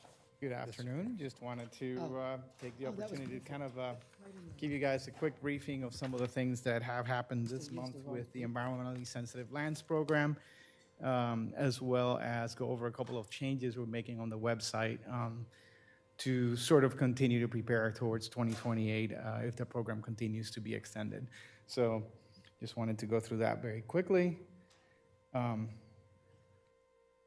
Okay, so during the last almost 30 years, we've purchased 28 properties totaling over 9,000 acres of land. And you could see some of the ones here that are the most salient. And, you know, we've seen a lot of activity in the program in the last 3 years where we've purchased altogether almost 4,000 acres of land, or just a little bit over 4,000 acres of land. Of all the money that we have spent in ESL, the majority has come from outside funding sources. And that's particularly true of the most recent Big Cypress Swamp Peterson tract, which was acquired with state funding. So on that one, I'm sure everybody has seen, heard about it. We bought those 4,000 acres. It was known as the Peterson tract, renamed to Big Cypress Swamp. And essentially it's in the heart of the Ocala to Matanzas Conservation Corridor, which eventually will link, hopefully, the lands in Ocala National Forest to, I believe it's about 14,000 acres of conservation lands in northeast part of our county and southern St. Johns County. I've been out there a couple of times, had a chance to go out there. Lots of bear activity. Sandhill cranes, I've seen some wood storks, and even the areas near the center of the property that burned during the Española fire in 2012 are showing great evidence of recovery. You can see on that bottom picture on the right, there's a ton of cypress and red maple kind of coming in, and probably about 15 feet tall. So it's well on its way to recover, and it's a testament to the resilience of the systems, not only to natural disturbance, but also it's a system that's been logged at least 2 separate times over the last 100 years. So it is trying to make a comeback. Question, I miss your trail. Normally we see where you've been. You track where you've crossed the property. Well, there are some challenges with that. So recently, there's been some changes on our mapping, and so we've had some difficulty tracking. But we walked in towards the southern end of the property and up in the north end of the property. Access is difficult. I believe we've covered a lot more ground than we normally would because of how dry it is out there. Otherwise, we'd probably be swimming. So we may need an airboat in some other years. So like I said earlier, it was funded through the Florida Forever, so the Florida Wildlife Corridor funding that we got from the state. We still have a handful of outstanding items that we need to address, like getting long-term access. We've had discussions with Rayonier, and they are willing to give us access from County Road 205 because there's only 2 real access points for this property. One is the north side coming off Potato Bill Road, which means logistically it's kind of difficult. We have to go through either Putnam County or St. John's to be able to get to the property, or we come from the east from Española area. So as of right now, we have a general verbal agreement, and you will see a proposal coming to you for approval during the next board meeting, I think in June, for funding of that acquisition and essentially kicking off the process of getting it appraised and seeing what the money value should be for that easement. We still have to do more wildlife surveys and eventually develop a management plan, as well as potentially considering adding another 500 acres on the east side of the property that's owned by Mr. Eggert. And he's very motivated to sell. So it'd be probably a good opportunity for us to increase the conservation area out there. So right now on our priority acquisition list, we have, with Peterson Tract, Big Cypress Swamp, coming off the list, we had an open spot. And during the last meeting, we also had a discussion about the Florida Ag Museum property. So we appraised those properties and had come up with some plans had made an offer actually on how much to purchase it for. And after some back and forth, had a tentative agreement on the western parcel, the sawmill parcel. And we're moving forward with that, waiting for their signatures to bring it back to the board and LAC for approval. And then we got word that they were pursuing a conservation easement with the Florida Department of Agriculture.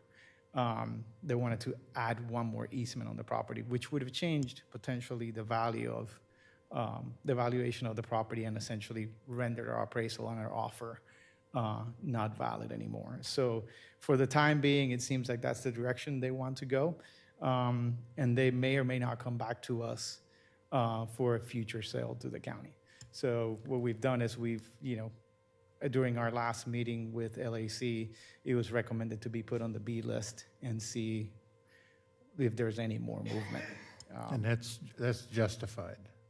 Yeah. Yeah, it was uncalled for, what they wrote in, I thought, so. It was surprising. It caught all of us by surprise. We did not Well, the see. secretary got involved. Yeah. That's what happened. That's what I understood. So What piece are you talking about? the Florida Ag Museum property, the FAM 300. Where the old sawmill is? What's it called on your list? Is it on It your is. list? It is not on the list. Okay, now. so it's bumped. So this is. Gone. It is still on the. It is still on the list, but once the list gets updated during the next board meeting, it won't be there anymore. So for that, land acquisition meeting, we also had consideration. The LAC recommended moving Eggert into the A list and seeing if we can make that. We can add that to our conservation portfolio.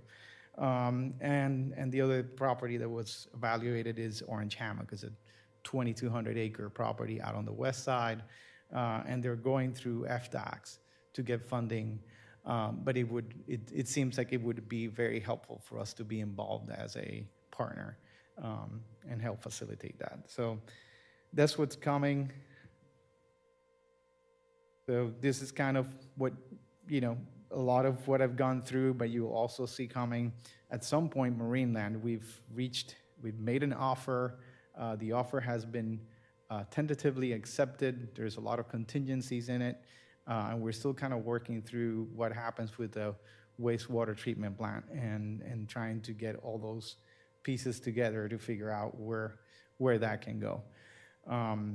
Lassinger Conservation Easement will come to the board next month as well. We've reached an agreement on a price, and that's the acquisition of roughly 38 acres of a conservation easement that will really limit development, future development of the property to 3 single-family residences and preserve about 26 acres of natural land.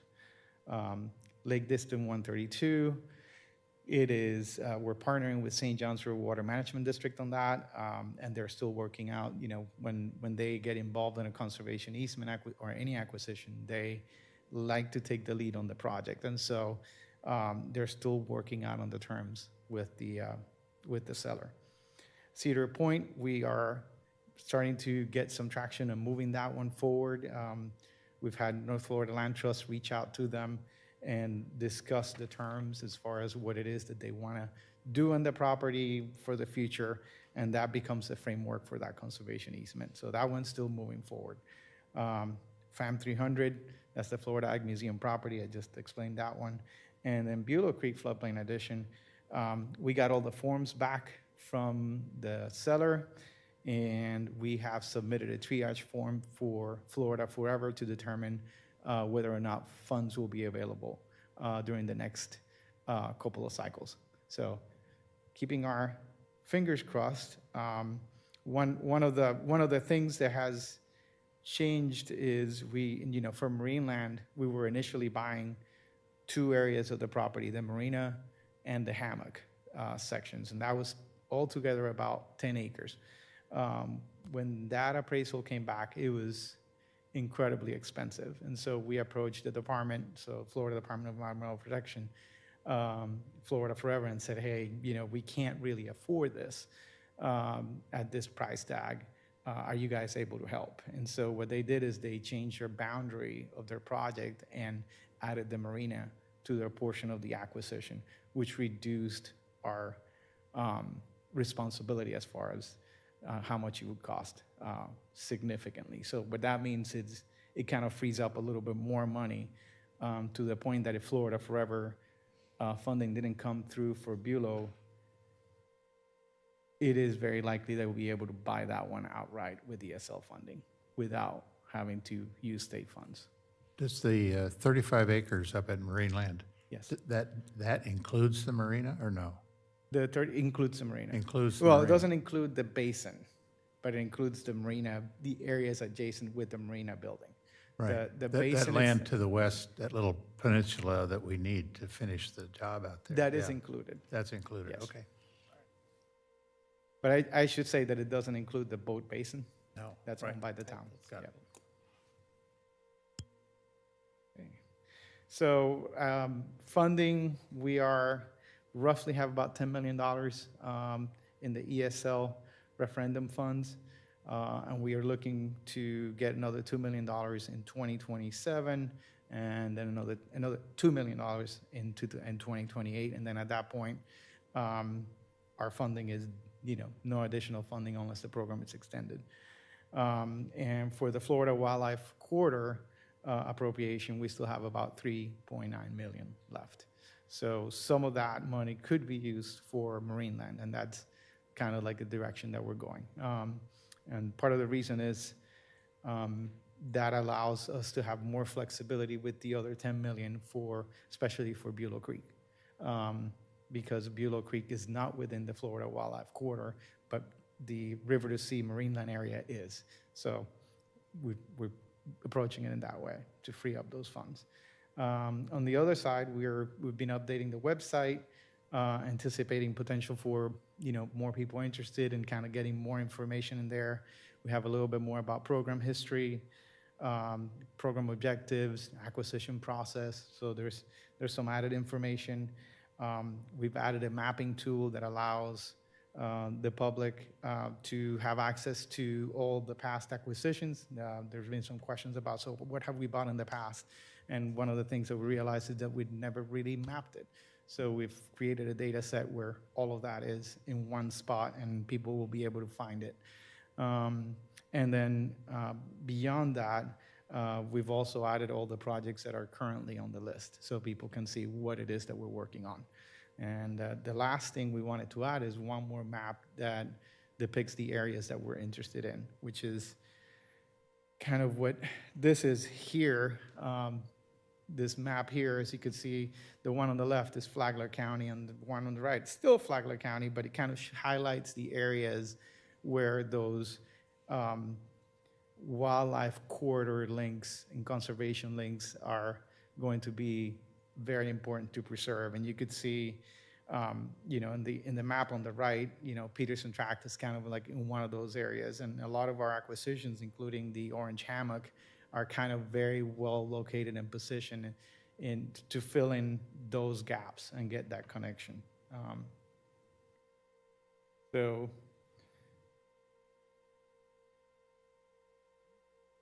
So here's a little bit more of a zoomed-in map. At the time when the map was put together, Peterson hadn't closed yet, but now it's closed. So now it would be green. It's that orange hash mark. area in the center of this map. And as you could see, you know, a lot of the parcels that you could see on this map have been selected based on size. So we had like a 75-acre minimum size as a way to kind of screen out smaller parcels and trying to go for the bigger conservation parcels, as well as anything that we could find past development permits for that have been issued was kind of kept out of the overall. So that's part of the reason you don't see any of that Rainier land on the east side of the county where Pringle Forest is. I see the old brick road and Yoga. Where would be the Eggert? So Eggert would be, Eggert is actually part of what's highlighted there in orange. Does this have a- So if you look at where that little square at the top is on Peterson, Yeah. that Peterson property boundary extends to the south through the next two sections. Those areas on the east side of that section line is the Eggert tract. So it was already mapped in here as that. Yeah, it's in the middle Yeah. toward the eastern side. Okay. Yeah. So it's already included in the orange? It is. Because most of that's been acquired, but we're working on that. But this was a map of the things that were the current acquisition projects, except, you know, Okay. by the time the map was done, we had not bought Peterson tract, so that's why it shows up together. So next map, so this is just going down south. You could see, you know, some of the acquisitions down there in Crescent Ranch with the Cowards property. And then at the bottom, you also have the Cowards Double C branch, as well as the Orange Hammock property down there.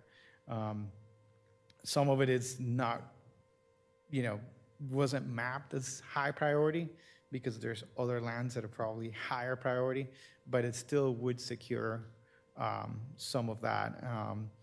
And anything in green is stuff that's in conservation already. One of the things that we thought would be important was to try to preserve that corridor that extends out towards Bunnell and goes into Black Branch and Black Branch Swamp, which is altogether, I think, about 900 acres under a conservation easement on the southeast, just south of where we are.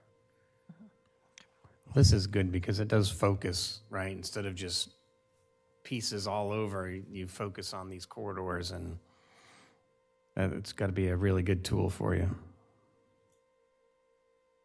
So then we keep moving farther to the south, and you could see there's a couple more areas that we wanted to really target, which would be extending down towards Lake Diston and connecting to Hard Island and all those conservation areas in the south end of the county, as well as into Volusia County. And the same thing with, you know, just north of Cody's Corner and following Haw Creek and connecting to what was in the past the Melvin Tract, which was on the list but really didn't go anywhere. And then all of that will connect eventually to Relay Tract.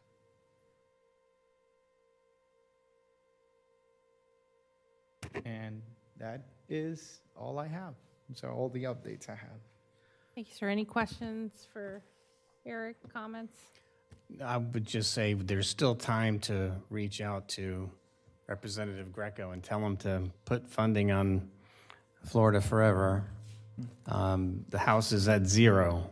They haven't funded it at all. So, and the Senate was half of what they should be doing. So they still have to come together on that. But I've texted him numerous times, and so it doesn't hurt if all of us give him a call and see. But it's it's important for us, for our list. And I know I'm going to be working hard once we get past the election. I think we can come back together as a board on the referendum and coming together on the referendum And I know I'll want to pull a grassroots effort together to try and work on that, but I know we have to, as a board, agree to that. But once we get past this election, we can start focusing on that. Well, it's pretty hard when when your boss is allowing ag development without permitting or anything like that. So looks like part of the state's looking for conservation, the other part are very aggressively trying to develop everything we have. So it's a tug of war. It's going to always be a tug of war, and you did a great job. This is your last meeting with us, right? This is my last Well, meeting. we're going to miss you a lot.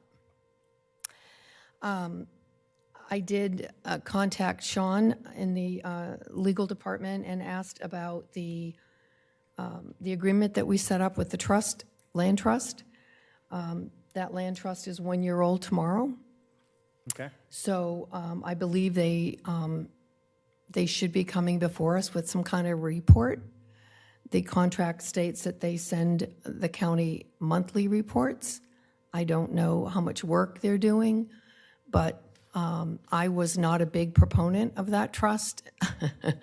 It was like my third or fourth meeting or whatever. I just like to see what they're doing for us, and if it's not going to fall on you, then we'll ask Adam possibly, if that's okay, for them to come back. A lot of this mapping, I think, in my opinion, fell under some of their responsibility.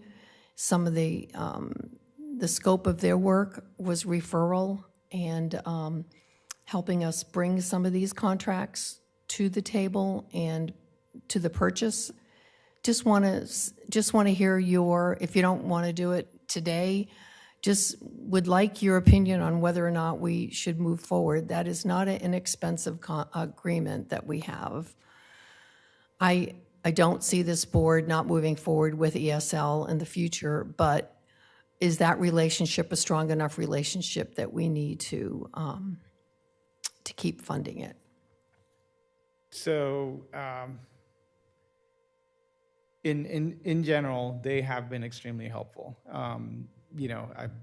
I got my job includes ESL and land management. So for me to have the amount of time to dedicate to land management, they have been instrumental in getting a lot of the day-to-day activities when it comes to getting all the due diligence items, the surveys, and all that lined up and procuring it for us. That has saved me personally a lot of time. Great. So I find that it's been useful. One of the difficulties perhaps is how the contract is structured, is that it's a monthly fee rather than a as-needed basis. And I think that that's just the nature of the contract as it was put together, which preceded my time. So with that, there's ebb and flow, right? Like last year we had, when we came, we had 10 applications altogether that were received last year where we had to do everything for it. This year we've only had one. So some of that has shifted, and then some of it has also been kind of like on hold, trying to figure out, are we going to have enough money for us to get everything? Because we do have so we're full on that A list, but it doesn't mean necessarily that we're pursuing all of them 100%, because we're trying to figure out, okay, is this going to happen or not? Is there going to be funding? Because we want to try to not engage all those services if we don't feel like we're going to end up having the ability to actually get them. Mm-hmm. So there's been ebbs and flows, but they've touched about 8 of the projects, and so they have been very involved on that. So if there have been times of less activity, it's more driven by the fact that there are ebbs and flows in the program and the level of interest than there is on their ability to do the work. And I think that that's, one of the things would be to continue monitoring how many more applications are we receiving and how active are some of the sales, because if we start seeing that numbers are dropping and we really don't have that much activity, then I think that we may have to reevaluate how we want to handle that contract moving forward. Great, thank you. would add, Kim's been helpful, I know, in the connections she had when we went to Tallahassee, and then she's attending the LAC meetings and provides really good information and perspective when questions are asked by the members. Correct. Great. I think thank you, sir, for everything. Thank you. Gonna Guys, miss have a you. great day. Thank you, sir, for all you've done. Appreciate it. Thanks. We're going to finish up our workshop by opening up public comment. This is a 30-minute time period allocated for public comment. Each speaker will be allowed up to 3 minutes to address the commission. Speakers should approach podium, identify themselves, and direct comments to the chair. There's a whole line. Oh. I'm going to ask you to reconsider on the Division Street. You've issued letters stating that you can get permits from Division Street. There's some things that were in the works based on your letters, not one, but two. One of them as recent as this past year, stating that you can get permits on Division Street. I'd ask you to reconsider on that.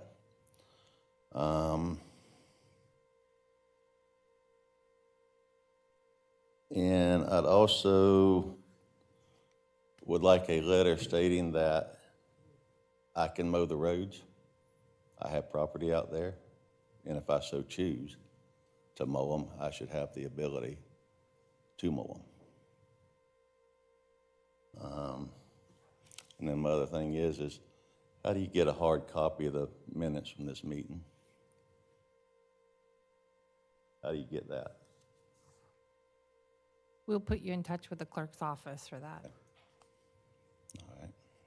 So I guess the question is, how do I proceed with a letter, either yes or no, from the board? Are y'all willing to give me a letter saying I can mow the roads or not? Adam, what's the current status? We talked about those platting shows the roads. Portion of, you're not talking about division, you're talking about other locations, correct? I think the previous county attorney's office opinion was that we do own them by virtue of the quitclaim deed from the district to the county. We had not done any other action formally to do anything else with those I'll call them right-of-ways very loosely because they're legally described areas of land that are utilized for access to the tracks. So that I think it's problematic to give somebody the ability to go onto county property exclusively to do some activity that I'm not sure about I don't guess we can exclude somebody because arguably if you're on your access right now, you're responsible if you have a adjoining property to a county right away, we expect you to maintain your swale as an example. So you're mowing the grass there adjacent to the roadways. You know, that's something that's expected of property owners right now. So I'd say thinking it out loud that we have that going on all over right now. Okay, so it doesn't, I don't think it's in, and I'm just speaking for myself, and I'm not sure that we can allow him to mow county property.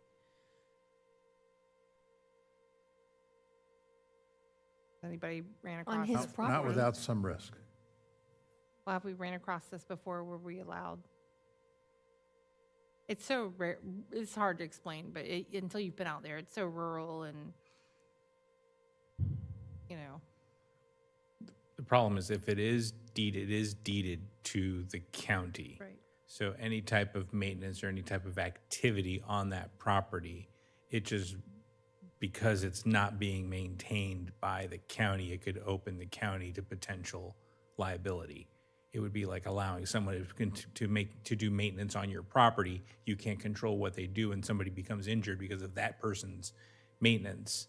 Then you have a liability issue. So that's the main problem, is because we have an ownership problem. No, I'm sorry, we have an ownership issue, not a problem.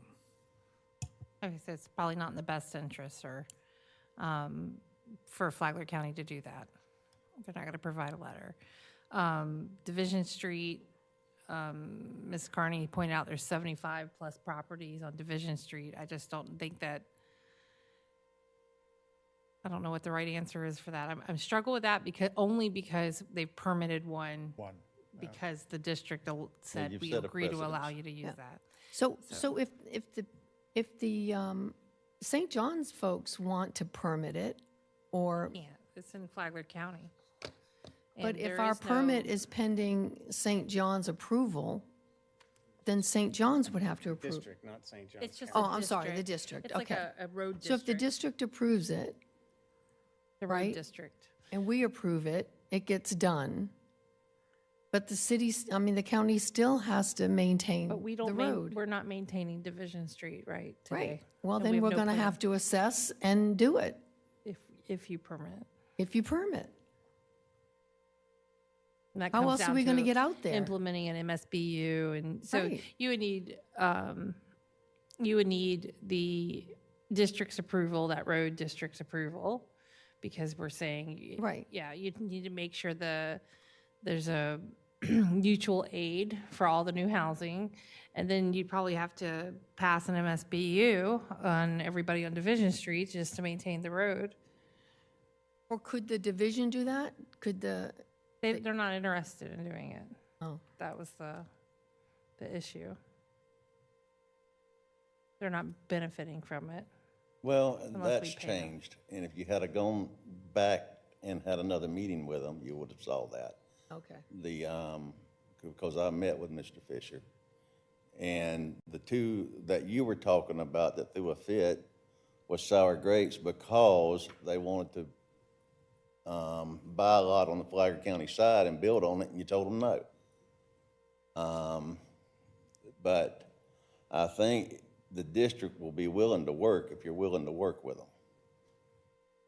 But the district is solely in Putnam County. I mean, not Putnam, It's in St. John's County. They're not in Flagler County. No, but you could enter into some type of agreement with them About maintenance. about maintenance. And they have the equipment to do it. I don't know. It's a lot of work. I don't know how to do that. That was the whole discussion whether today, and I guess it was kind of fell apart, which is, do you want to allow permitting in any portion of Flagler Estates conditioned upon the district accepting the county working out memorandums of understanding with Flagler County or St. Johns County Fire, et cetera, you know? And then you got to solve for the drainage and the issues that come with Division Street on our side with our road and bridge crew that can't even get to the 113 miles we're maintaining now. Well, I think if you worked it out with Flagler, with the district, they have their own engineers and things. They're well familiar with that area. They maintained it for years. And if they're willing to take it, I don't see why that should be a problem if you assess the properties to pay for it. You'll be going back there in June? Do you have a date yet when you're going to go back in June? Their meetings are the third Thursday, and I will be there this Thursday because there is, at least what I've been told, is a agendaed discussion on permitting of the culverts. And so that they're going to at least have a preliminary discussion. We know that would have to be followed with an ILA, some type of an agreement between us. But at best I know, the June meeting will also then be the third Thursday, and I do plan to attend that meeting also. Right, so as Adam will bring more information back. I will. Right, from these meetings and see where they are with that? I'll give it to you at least as part of the county administrator reports, otherwise by a separate memo. All right. Better informed, right? We'll bring it back in commissioner try. comments after try. this next meeting and discuss again. Well, that would be really good. Okay. Thank you. Any other public comment? Oh, Commander Emery's coming. Mr. Ryan Emery. Better run, Mr. Emery. Mr. Swat. How are you? Good, I'm sir. Ryan Emery. I'm a commander with the Flagler County Sheriff's Office, so I oversee all the unincorporated areas, which includes Flagler Estates. So I just wanted to give a little bit more of an update on what we're doing and kind of what we need to move forward so we can enforce some of these issues. As of right now, we've made great strides since we've spoken last. Actually, Larry Korn with L&M Farms called me a couple weeks ago. He was raving at the effect we've had on a lot of the ATV traffic out there. So currently, Potatoeville Road is a county road. There's already Florida statute that allows us to enforce the ATV usage on that road. And we have a zero tolerance. We've passed that out. You know, any ATVs, any unregistered motor vehicles are being forced on Potatoeville. The issue we have is that the remainder of the roads, some of the legalities on what we can enforce and what we can't because of the deeded access, whether they're easements. We know I understand they're deeded access now, but actually knowing if we can legally enforce limiting the ATVs on those roadways and what power we have once we start enforcing that. And then the other issue is all the private landowners. I don't know exactly how many there are, but I think there's a few hundred at least. So if it's private property, then how do we enforce, you know, unless we have trespass authorizations from each individual property, because we need a willing victim in order to enforce some of that. So I've been working very closely with Adam and Eric out there trying to get that done, but that's kind of where we're at now. So we are, the waffle tops, we've pretty much shut that down.